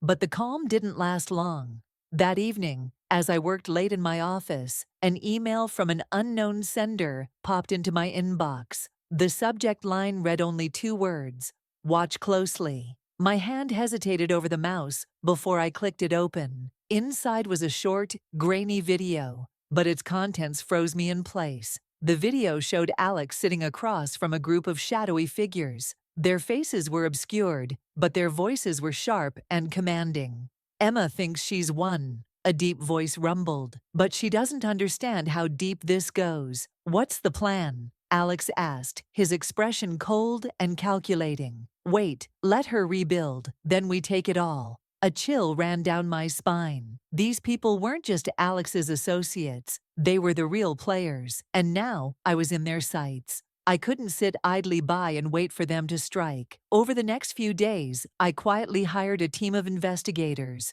discreet professionals who asked no questions but always delivered results. Piece by piece, the scope of their operations began to unravel before me. Alex hadn't been acting alone. He was just one part of a sprawling network, a secretive organization spanning multinational corporations, government officials, and even people I had once considered allies. They called themselves the Circle. One night, as I reviewed the documents my team had uncovered, a familiar name leaped off the page: Daniel Harper. My breath caught in my throat. Daniel was one of the company's largest investors, a man who had supported me through the aftermath of Alex's downfall. He had been instrumental in helping me rebuild, but now I couldn't be sure if his motives were genuine or if he had been playing me all along. The next day, I arranged to meet Daniel at a high-end restaurant. As we sat across from each other, I studied him carefully. He smiled warmly, completely unaware that I now questioned everything about him. "Emma, your work has been incredible," Daniel said, raising his glass. "Seeing the company thrive like this, I couldn't be prouder to be part of it." I smiled, though suspicion churned in my mind. "Thank you, Daniel, but I've always wondered, why did you invest in the company when it was at its lowest?" Daniel hesitated, just for a moment, before replying smoothly. "Because I believe in you, Emma. You have the vision and strength to accomplish what no one else can." His words sounded sincere, but I couldn't ignore the warning bells ringing in my head. I remembered his name on the list of the Circle. Vision and strength, I echoed, sipping my wine. Sometimes I wonder if others see that too, or if they see an opportunity to exploit it. Daniel chuckled lightly, but a flicker of caution crossed his eyes. He was on edge now, and I knew I had planted the first seed of doubt. As I left the restaurant that evening, a storm brewed in my mind. Alex had been the tip of the iceberg, but the Circle was a labyrinth of power and betrayal. If I wanted to take them down, I'd have to be sharper and more ruthless than ever.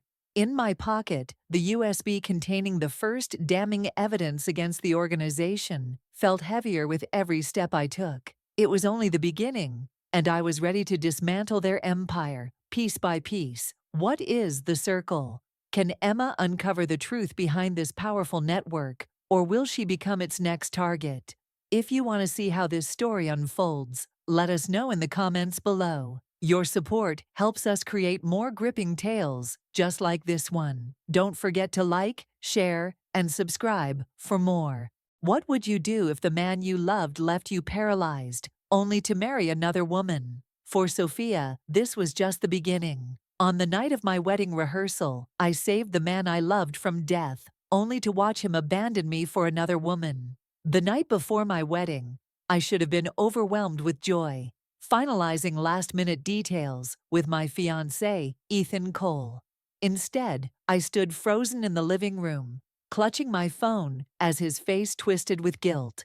"She's critically ill, Sophia," he said, pacing the floor. I can't just ignore her call. He was talking about her, Stella White, the woman he had once called the love of his life. I thought she was in the past, but here she was, casting a shadow over what was supposed to be my happiest moment. "You're leaving now, on the eve of our wedding." My voice cracked, disbelief mingling with anger. "Ethan, we've been planning this for months. You can't just drop everything for her."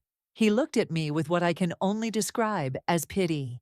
"It's not what you think. She's dying, Sophia. I have to see her."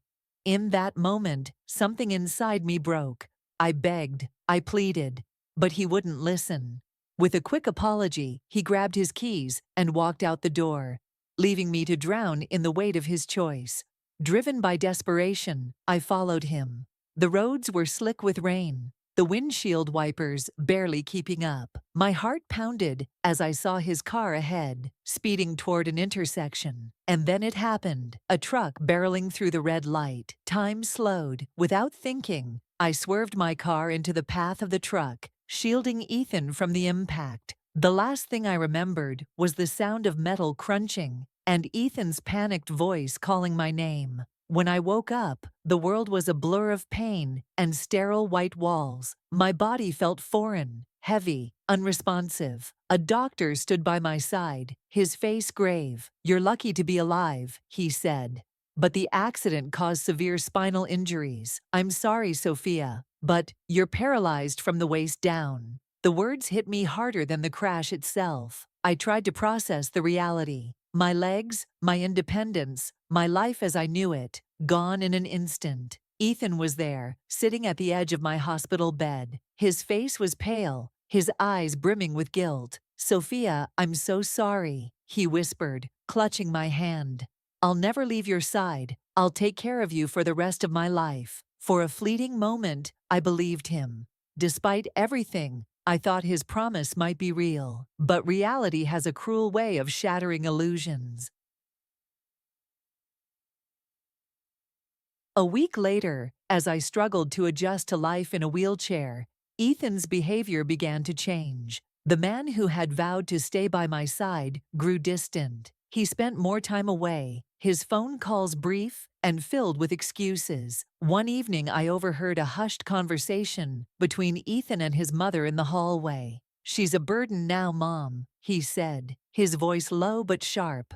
I don't want to spend the rest of my life taking care of her. I still love Stella. She needs me." Tears streamed down my face as his words cut through me. I wanted to confront him, to scream at him, but the weight of betrayal left me speechless. Days later, Ethan made his intentions clear. He sat across from me in the living room, avoiding my eyes as he spoke. "Sophia, I think it's best if we postpone the wedding until you've recovered." I let out a bitter laugh. "Recovered? Ethan, I'm paralyzed. This isn't something I can just bounce back from. Be honest, this isn't about my recovery. It's about her, isn't it?" He flinched, but didn't deny it. His silence was louder than any confession.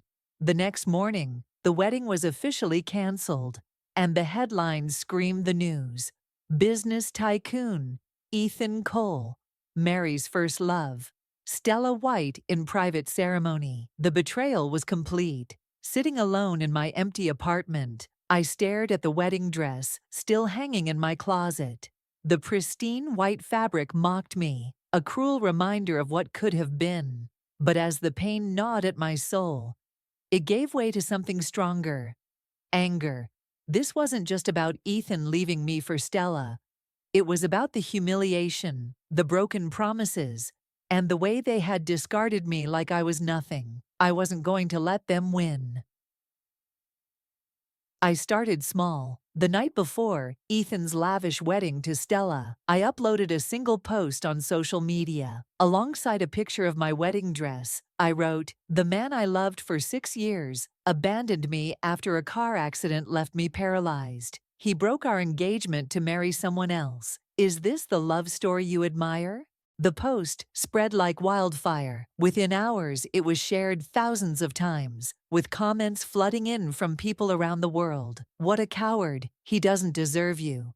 Stay strong. Karma will catch up to him. Expose them. Don't let them get away with this." Ethan's perfect public image began to crack. News outlets picked up the story, painting him as the villain. Meanwhile, I quietly gathered my strength, determined to make my next move.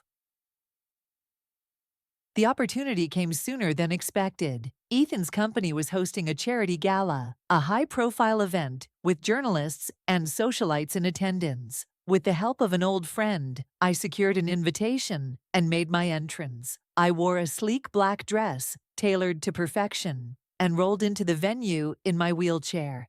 Heads turned as I entered, whispers trailing behind me. But I didn't care. I was there for one reason: to confront Ethan. He spotted me from across the room, his face going pale. Stella stood beside him, clinging to his arm, her expression a mix of shock and disdain. I didn't wait for them to approach me. I wheeled myself straight to the center of the room, where the microphone stood. "Good evening, everyone," I began, my voice calm but firm. "I'd like to share a story, a personal one." The room fell silent as I recounted everything: the accident, Ethan's promises, his betrayal, and his decision to leave me for Stella. Gasps and murmurs rippled through the crowd as I spoke, but I didn't stop. I ended with a sharp, cutting remark. Ethan Cole may present himself as a man of integrity, but the truth is far from it. He abandoned me when I needed him most. Tonight, I want everyone here to see the reality behind his facade. The fallout was immediate. Ethan's sponsors began pulling out. Investors questioned his leadership, and his once sterling reputation was tarnished. Stella tried to defend him, but her attempts only fueled the fire. That night, as I left the gala, I felt a spark of satisfaction. It was only the beginning. But for the first time in weeks, I felt in control of my life again. The aftermath of the gala was chaotic. Ethan's public image lay in shambles, and Stella's carefully crafted facade began to crumble. It didn't take long for rumors to surface, whispers of how Stella had faked her illness to lure Ethan back, how she had always played the victim to get her way. I wasn't surprised. I knew Stella wasn't the weak, innocent woman she pretended to be, but I needed proof to expose her once and for all. One afternoon, while reviewing the messages Ethan had sent me during our relationship, I stumbled upon something peculiar. A trail of transactions tied to Stella's bank account. Money Ethan had sent her months before she claimed to be critically ill. My hands trembled with anger as I realized what this meant. Stella had been manipulating him all along, using him as her personal bank. I hired a private investigator to dig deeper. Within days, I had everything I needed. Medical records proving Stella was never sick, along with photos of her partying at exclusive clubs during the time she was supposedly bedridden. Armed with this evidence, I prepared for my next move. I didn't wait for the perfect opportunity. I created it. Stella was hosting a lavish charity auction in her name, an event designed to showcase her as a benevolent socialite. I made sure I was on the guest list, but this time I didn't come alone. As the event reached its peak, I signaled to my investigator, who connected my laptop to the venue's massive screen. The room dimmed, and Stella's smiling face froze as her secrets played out before everyone. First, the fake medical records appeared, with bold text overlaying them. No signs of illness. Then came the photos. Stella, sipping champagne, dancing under neon lights, while Ethan was by my hospital bed, believing her lies. The room erupted into chaos. Gasps, whispers, and murmurs of betrayal filled the air. Stella's face turned white as she frantically tried to stop the presentation, but it was too late. The final slide showed the financial transactions, a clear trail of her greed. I took the microphone, my voice steady and sharp. This is the woman who tore apart my life. She faked an illness to steal my fiancé, manipulated him for money, and lied to everyone in this room. Is this the kind of person you admire? The crowd turned on Stella almost instantly. Reporters bombarded her with questions, and attendees whispered harsh words as they walked out. Stella, cornered and humiliated, tried to defend herself. "This is a lie," she shouted, pointing at me. "She's just bitter and jealous because Ethan chose me." I raised an eyebrow and replied, "The only thing I'm bitter about is wasting my time on people like you. The truth speaks for itself, Stella. You can't fake your way out of this." As the event unraveled, I caught sight of Ethan entering the room. His eyes darted between Stella and the screen, realization dawning on his face. He walked straight to her, his voice low but audible. "Is it true?" he asked. "Did you fake everything?" Stella stammered, tears streaming down her face. "Ethan, I only did it because I love you. I was scared of losing you." His expression hardened. "You didn't love me. You loved what I could give you." For the first time, Ethan turned his back on Stella. But instead of feeling satisfaction, I felt nothing. His regret couldn't undo the damage he had caused.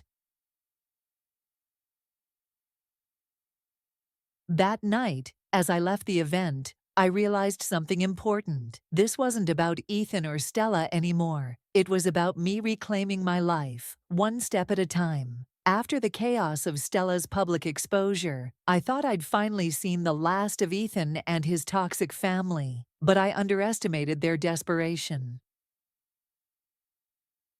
It started with a phone call late one evening. I hesitated to pick up when I saw Ethan's name flash on the screen. Against my better judgment, I answered, curious about what he could possibly want. Sophia, his voice was raw, almost pleading. Please, I need to see you, just one last time, I scoffed. Last time I checked, you made your choice. What could you possibly have to say to me now? Stella's gone, he admitted, after a long pause. She left as soon as the truth came out. I don't know what to do anymore. There it was. The man who had once promised to stand by me was now alone, abandoned by the very woman he chose over me. I could feel a pang of pity, but it was quickly replaced by the memory of his betrayal.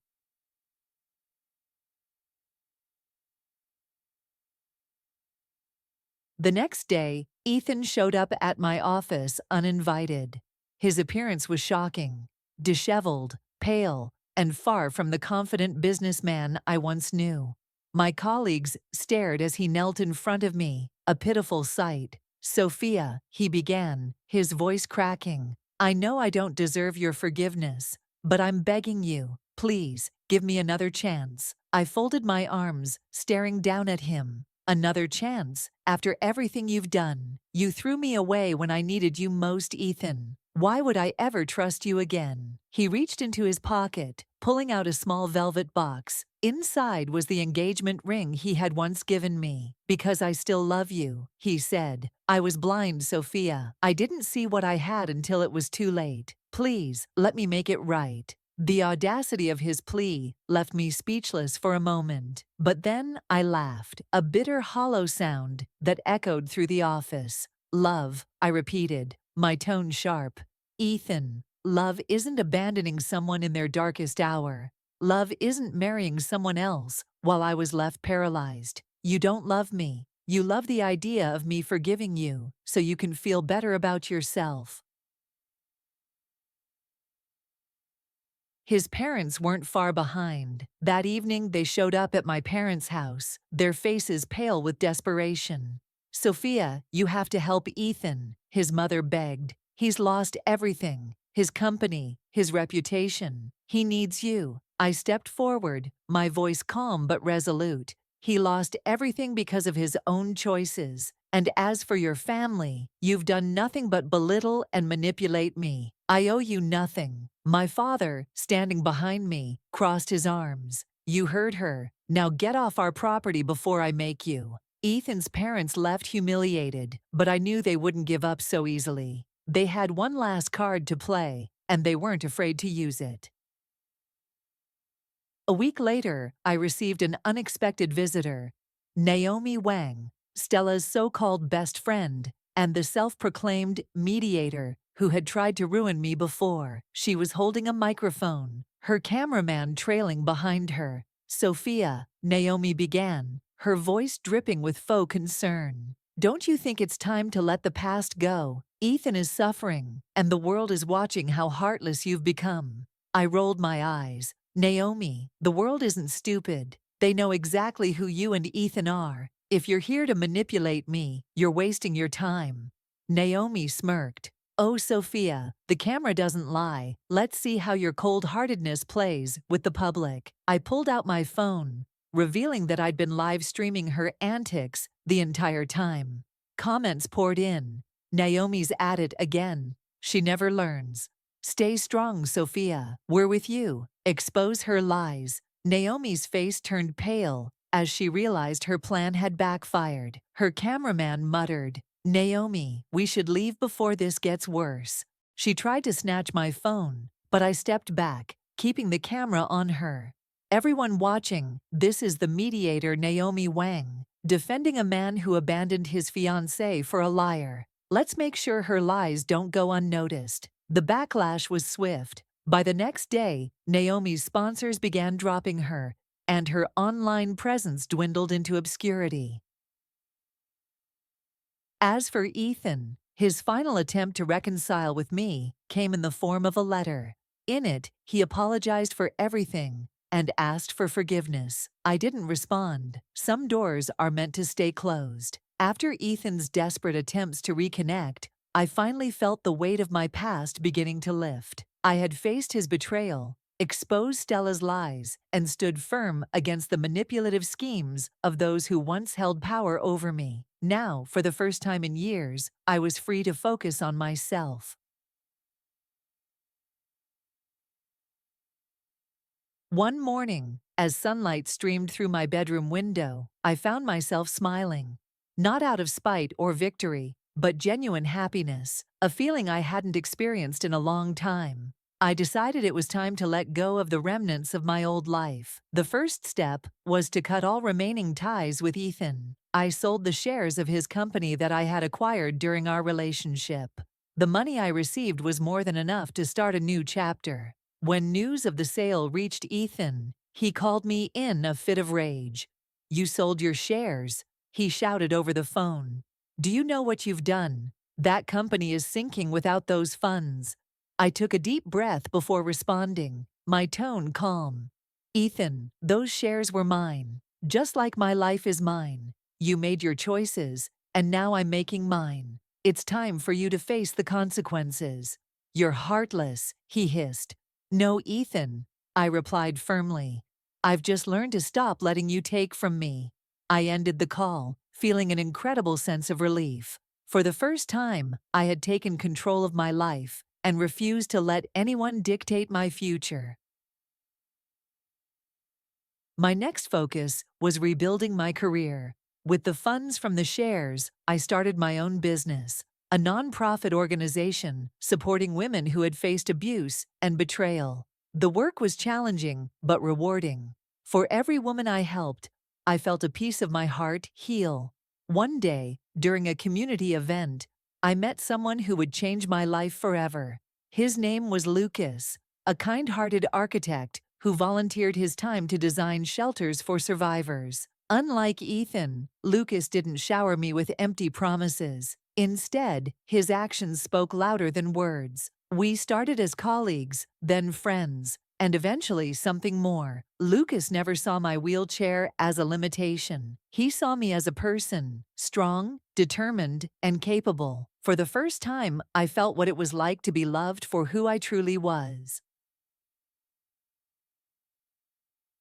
As for Ethan, his life continued to spiral downward. Without the financial backing from my shares, his company faced bankruptcy. Stella, having disappeared after her public disgrace, left him entirely alone. I heard through mutual acquaintances that he had moved back in with his parents, who were also struggling to cope with the fallout. One evening, I received news that Ethan had been hospitalized.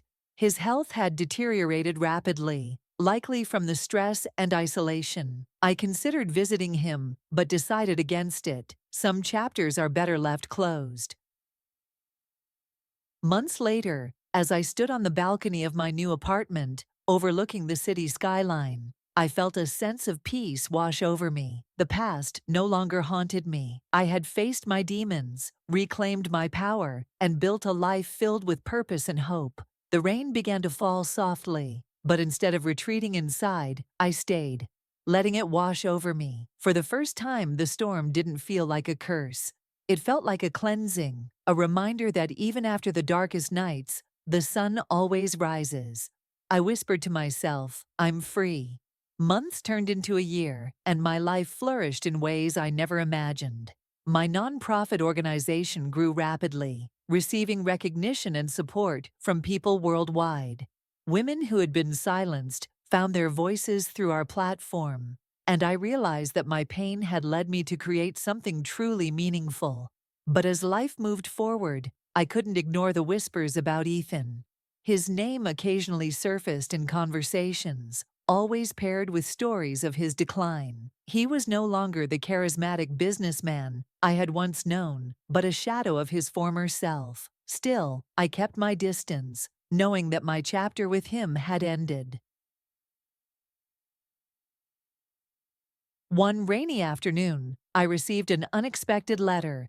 The handwriting was shaky, almost unrecognizable, but the name at the bottom was clear: Ethan Cole. Curiosity got the better of me, and I opened it. The letter was short, filled with apologies and regrets. He admitted to his mistakes, recounting how his obsession with Stella had blinded him to what truly mattered. He expressed remorse for how he had treated me and revealed that his health was failing. "I know I don't deserve your forgiveness," the letter concluded, "but I needed you to know that you were the best thing that ever happened to me. I'm sorry I realized it too late." I read the letter twice, searching for any lingering anger or bitterness. But instead, I felt nothing. Ethan was a part of my past, a painful lesson that had shaped who I was. Forgiveness wasn't for him, it was for me. So, I let the letter go, filing it away in the deepest recesses of my mind. Days later, news reached me that Ethan had passed away. He died quietly, surrounded only by hospital staff. There was no grand redemption, no final confrontation, just the end of a broken man's story. I attended his funeral, not out of obligation, but to close the door on that chapter of my life for good. Standing at his grave, I placed a single white lily on the freshly turned soil. "Goodbye, Ethan," I whispered, my voice steady. "I hope you find peace." As I turned to leave, I felt no sadness or regret, only a profound sense of freedom. Ethan's story had ended, but mine was far from over. That evening, as I sat with Lucas under a canopy of stars, I realized how far I had come. The woman I was a year ago would have been consumed by grief and anger. But now, I was stronger, wiser, and ready to embrace the life I had built for myself. Lucas took my hand in his warmth grounding me in the present. "Sophia," he said softly, "you've been through so much, but you've come out of it with so much grace. I'm proud of you." I smiled, a genuine smile that reflected the peace in my heart. "I'm proud of me too," I replied. The past was behind me, and the future stretched out like an open road, full of endless possibilities. The storm that once engulfed me had passed, and now I stood in the sunlight, ready to face whatever came next. Months later, my nonprofit hosted its largest event yet, raising record-breaking funds for women in need. As I stood on stage, looking out at the crowd of supporters, I felt a sense of purpose I had never known before. "This isn't just about me," I said into the microphone. "It's about all of us. Our strength, our resilience, and our ability to rise above the challenges life throws at us. Together, we're unstoppable." The audience erupted in applause, and as I rolled off the stage, Lucas was there waiting for me, his smile as steady as ever. Life wasn't perfect, but it was mine, and that was more than enough. If you enjoyed this story, don't forget to like and subscribe for more. What would you do if the people you trusted most conspired to ruin your life? For Sophia, a tragic betrayal led to her untimely death, but fate had other plans. Reborn with the memories of her tragic past, she's determined to turn the tables and expose the ultimate deception. This time, the villains won't get away so easily. Stay tuned for a story of revenge, justice, and an unforgettable twist you won't see coming. I was just trying to do the right thing, saving a pregnant woman bleeding profusely on the side of the road. But what did I get in return? A storm of online attacks, accusing me of being the one who hit her, causing her miscarriage right there on the spot. The woman had fabricated the story, claiming I was responsible for her tragedy. The consequences were immediate and brutal. I was suspended from work, and the online mob grew so hostile that I was literally pushed into the street, where a large truck struck me. I died on the spot. After my death, I saw something that made my blood boil. That same woman was laughing gleefully in the arms of my husband, Ethan. "Your plan was flawless," she exclaimed, her voice dripping with satisfaction. "Not only did we get rid of this child with a birth defect, but we've also gained so much sympathy online. They say this kind of content makes good money these days." Ethan responded with a sly grin. "You're right. Too bad she was too naive." That moment etched itself into my soul. As their laughter echoed in my ears, my vision went dark. But then I opened my eyes. I was alive again. Rewinding to the day when the pregnant woman was supposed to be hit by a car. The man in front of me handed me a credit card with a smile. "Here, honey, go shopping as much as you like today." I instinctively recoiled, and a flash of confusion crossed Ethan's face. He quickly replaced it with a sweet tone. "What's wrong, darling? You don't seem yourself." Hate surged through me, leaving goosebumps on my skin. Who could have guessed that this man, celebrated as a model husband by everyone, was secretly conspiring with his mistress Bella to push me to my death? Ethan's acting was flawless. Even though I had lived through this nightmare once before, I couldn't detect a single crack in his perfect facade. But this time, I wouldn't fall for his lies. If they wanted to play a game, I would play along. Only, I would make sure they lost. I clasped his hand firmly, suppressing the bile rising in my throat. "Sure, Ethan, let's go out together." My mind was already plotting. This time, I would expose their true colors. As we drove down the familiar road, memories of my past life flooded back. Bella's accident had been meticulously planned. They had bet on my empathy as a woman, knowing I wouldn't ignore someone in distress. "Wait, Ethan," I suddenly said, feigning surprise. "I forgot my phone at home. I need to go back and get it." Ethan frowned, his grip on the steering wheel tightening. "It's just a phone. We don't need to turn back. I'm here, aren't I?" I gave him a cold look. "What if there's a work emergency? I'm not going anywhere without it." Ethan hesitated, then sighed and turned the car around. "Fine, hurry up." I took my time upstairs, deliberately stalling. I needed to throw off their carefully calculated timeline.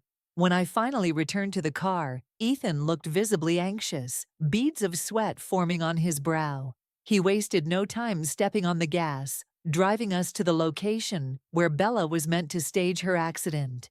When we arrived, Ethan slowed the car.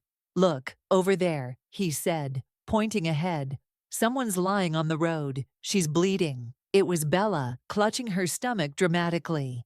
Blood pooled beneath her, more than I remembered from my past life. Ethan pulled the car over and turned to me. "Honey, you should go check on her. She's pregnant. It could be serious." I leaned back in my seat, unmoved. "And why should I? She's not my problem." Ethan's eyes widened in disbelief. "What are you saying?" "She's a pregnant woman in need of help." I smirked. "And? She's not carrying my child. Why should I care?" Ethan was stunned silent, his mouth opening and closing like a fish out of water. This was not the me he remembered. The woman who had once been soft-hearted and naive was gone. His mask of righteousness began to crack. Unable to hide his frustration, Ethan jumped out of the car to help Bella himself. I watched as he knelt beside her, panic etched across his face. "Call 911, he shouted, his voice trembling. I didn't move. Instead, I pulled out my phone,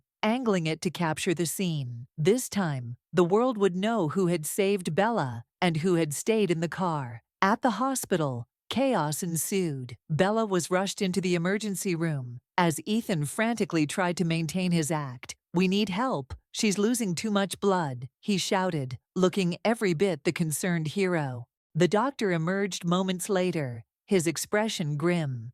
"The patient is in critical condition and has lost a lot of blood. We need a donor with type B blood immediately." Ethan turned to me, his eyes pleading. "Sophia, you're type B. Please, you have to help her." I met his gaze coldly.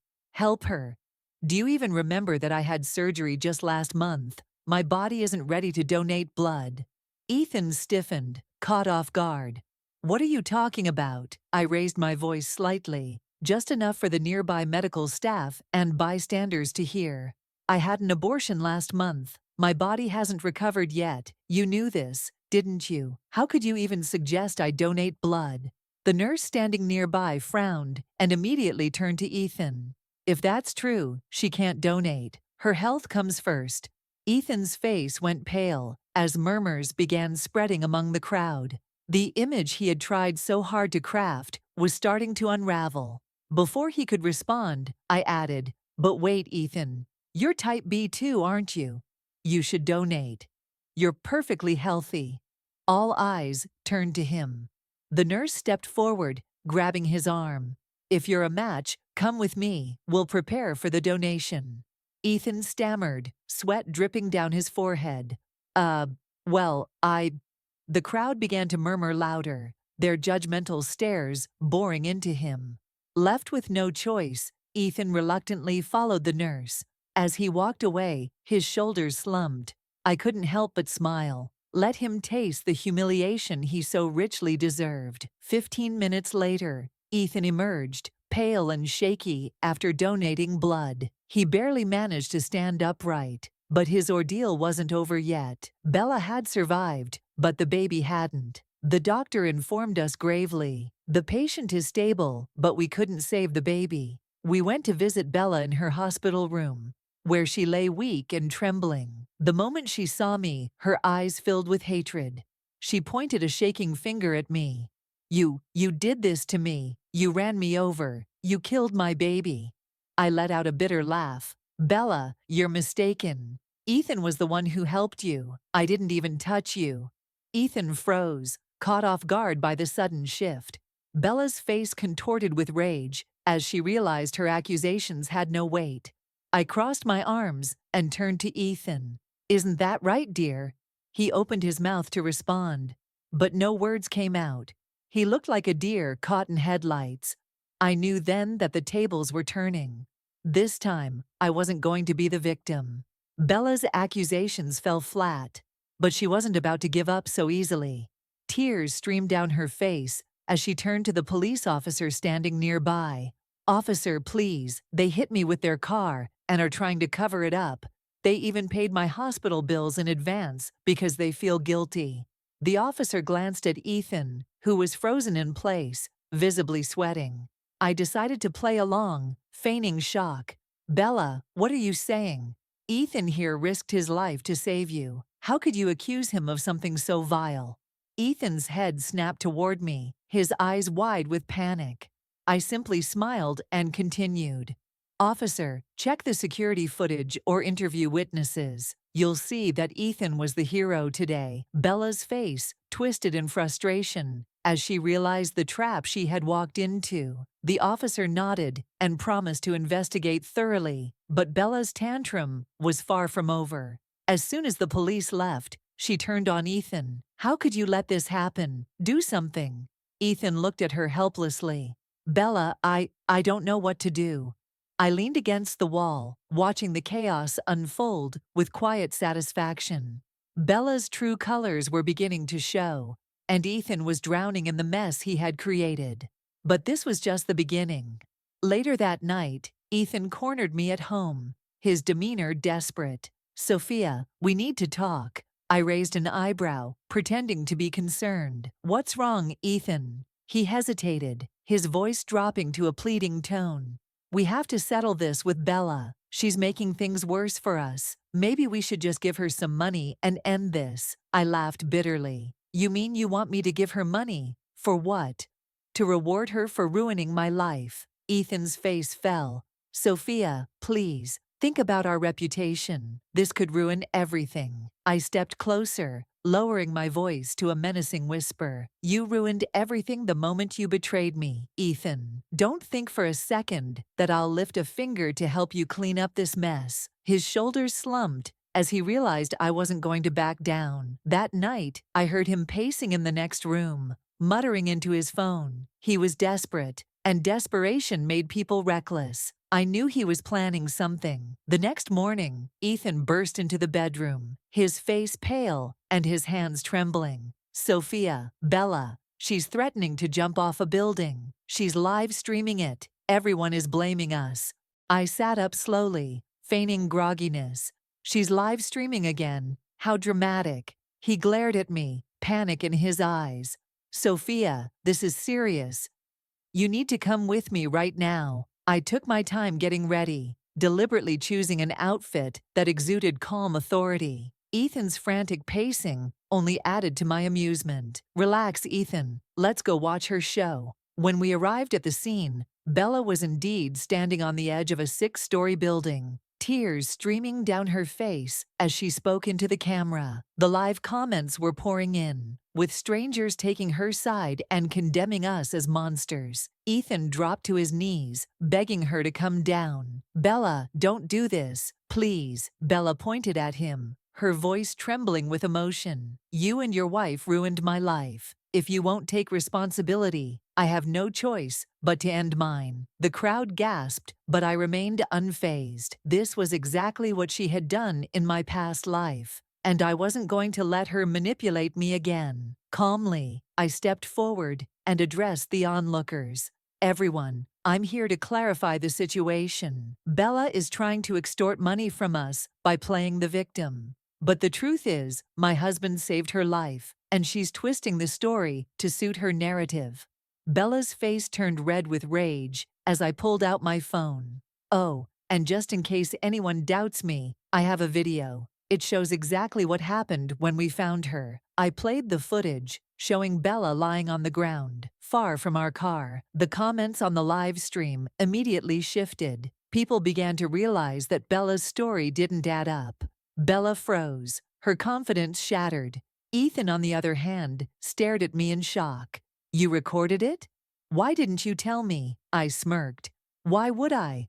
Watching you dig your own grave was far more satisfying."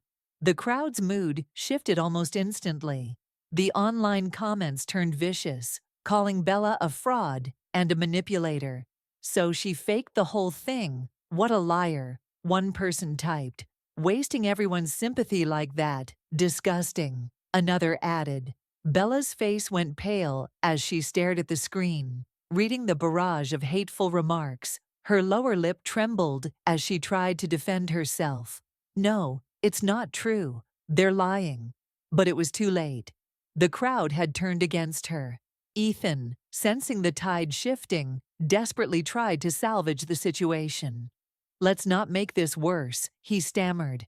"Bella, just apologize, and we can move on from this."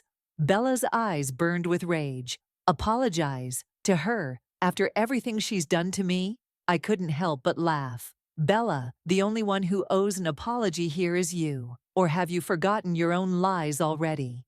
Her hands clenched into fists as tears spilled down her cheeks. I didn't mean for things to go this far." "Didn't mean to," I repeated, my tone icy. "You deliberately tried to ruin my life, Bella. Do you think crocodile tears will fix everything?" The tension in the air was palpable as Bella struggled to maintain her composure. Finally, under the weight of public scrutiny, she broke. She collapsed to her knees, sobbing uncontrollably. "Fine, I'm sorry. I'm sorry for everything. Just make it stop." Ethan's expression was a mixture of relief and frustration. He helped Bella to her feet and turned to me. "Sophia, isn't that enough? Let's just let this go." I shook my head. "Oh no, this doesn't end here. Not until the truth is laid bare." As I spoke, the police arrived at the scene. They quickly assessed the situation, taking statements from everyone involved. Bella tried to play the victim one last time, claiming we had driven her to this, but the video evidence I provided made her story crumble. To make matters worse for her, one of the officers recognized her. "Weren't you involved in a similar case last year?" he asked, his tone skeptical. Bella froze, her eyes darting around nervously. No, that wasn't me." The officer frowned, but didn't press further. Instead, they escorted her and Ethan to the station for questioning. I followed closely behind, knowing that this was far from over. At the station, the interrogations were intense. Bella's lies unraveled one by one, and she finally admitted to conspiring with Ethan to frame me. The officers listened in silence, their faces growing colder with every word she spoke. When Ethan realized the situation was spiraling out of control, he tried to shift the blame entirely onto Bella. "I didn't know she was planning all this," he exclaimed. "I was just trying to help her. She lied to me too." But the officers weren't buying it. They had already gathered enough evidence to implicate both of them. Ethan's desperate attempt to shift the blame didn't fool anyone. The officers were already piecing together the truth. Bella sat quietly, her face pale, As the weight of the situation finally sank in, one of the officers turned to me. "Ms. Carter, is there anything else you'd like to add?" I smiled, pulling out another piece of evidence I had prepared. "Actually, yes. Here's a recording of Bella and Ethan discussing their plans to ruin me." I played the audio, which revealed their sinister conversation. Bella's voice dripped with malice as she detailed how they would manipulate the accident to gain public sympathy and financial benefits. Ethan's agreement to the plan was undeniable. The room fell silent as the recording ended. Bella's head dropped, and Ethan looked as though he wanted to vanish into thin air. The officers exchanged grim looks before turning back to them. "This is more than enough to charge both of you," one officer said. Bella finally snapped. "It wasn't just me. Ethan planned this too. He was the one who said we could use this to get money." Ethan's face turned red with anger. "You're lying. You're the one who dragged me into this." They began yelling at each other, their partnership crumbling under the pressure. I watched the scene unfold with quiet satisfaction. Let them destroy each other. It was exactly what they deserved. By the time the officers finished taking statements, Bella and Ethan were both detained. The charges against them ranged from conspiracy and defamation to fraud. As they were led away in handcuffs, Bella shot me a venomous glare. "You think you've won, Sophia. This isn't over." I simply smiled and waved. "Oh, Bella, it was over the moment you decided to cross me." With them gone, I finally allowed myself to relax. But the fight wasn't entirely over yet. I still had one more target in mind. Bella's ex-husband, Liam Turner. From my past life, I knew he had been quietly orchestrating events behind the scenes, using Bella and Ethan as pawns. It wasn't long before Liam showed his hand. A few days later, he appeared at my doorstep, feigning remorse. "Sophia, I came to apologize for everything. Bella dragged me into this mess, and I didn't know how to get out." I folded my arms, pretending to consider his words. "Apologize? For what? I'm sure you had no idea what was happening." His face lit up, mistaking my sarcasm for understanding. "Exactly. I just want to make things right." I tilted my head, my smile sharpening. "Good. Then you won't mind explaining why you've been trying to extort me." His confidence faltered. I don't know what you're talking about." "Oh, really?" I pulled out yet another piece of evidence. Financial records showing his involvement in Bella's schemes. His face drained of color as he realized he'd been caught. I can explain," he stammered. But I didn't give him a chance. "Save it for the police," I said coolly, stepping aside to reveal the officers waiting just outside. Liam was arrested on the spot, his pathetic excuses falling on deaf ears. Liam was taken away, his protests echoing down the hall. As the officers let him out, I closed the door and exhaled deeply. One by one, every piece of their twisted puzzle was falling apart. The next week brought more fallout. The news of Ethan, Bella, and Liam's schemes spread like wildfire. The recordings and evidence I provided went viral, leaving no doubt about their guilt. Ethan was painted as a deceitful husband, Bella as a manipulative liar, and Liam as the shadowy figure orchestrating everything for financial gain. Public opinion, which had once condemned me, now rallied in my favor. People flooded social media to apologize for believing Bella's lies. They shared posts praising me for exposing the truth and standing up against such despicable acts. One morning, as I was sipping my coffee, I received a call from the insurance company. "Ms. Carter, we're pleased to inform you that your claim for Mr. Reed's accident has been processed. The payout of $7 million will be deposited into your account within the next 24 hours. I thanked them, a small smile playing on my lips. The irony wasn't lost on me. Ethan had once plotted my death to inherit my assets. And now, his death had made me richer than ever. The next day, the money arrived.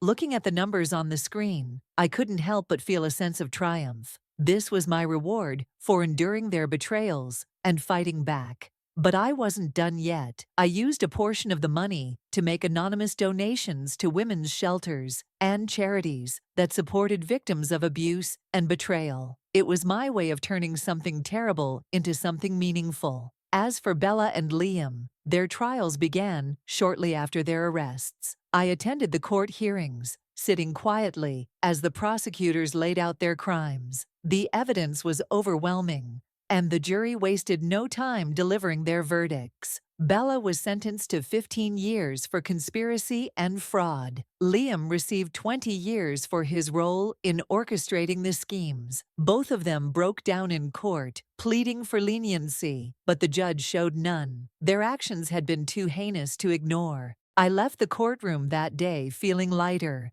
as if a weight I'd been carrying for years had finally been lifted. With Bella and Liam locked away, my life finally began to settle.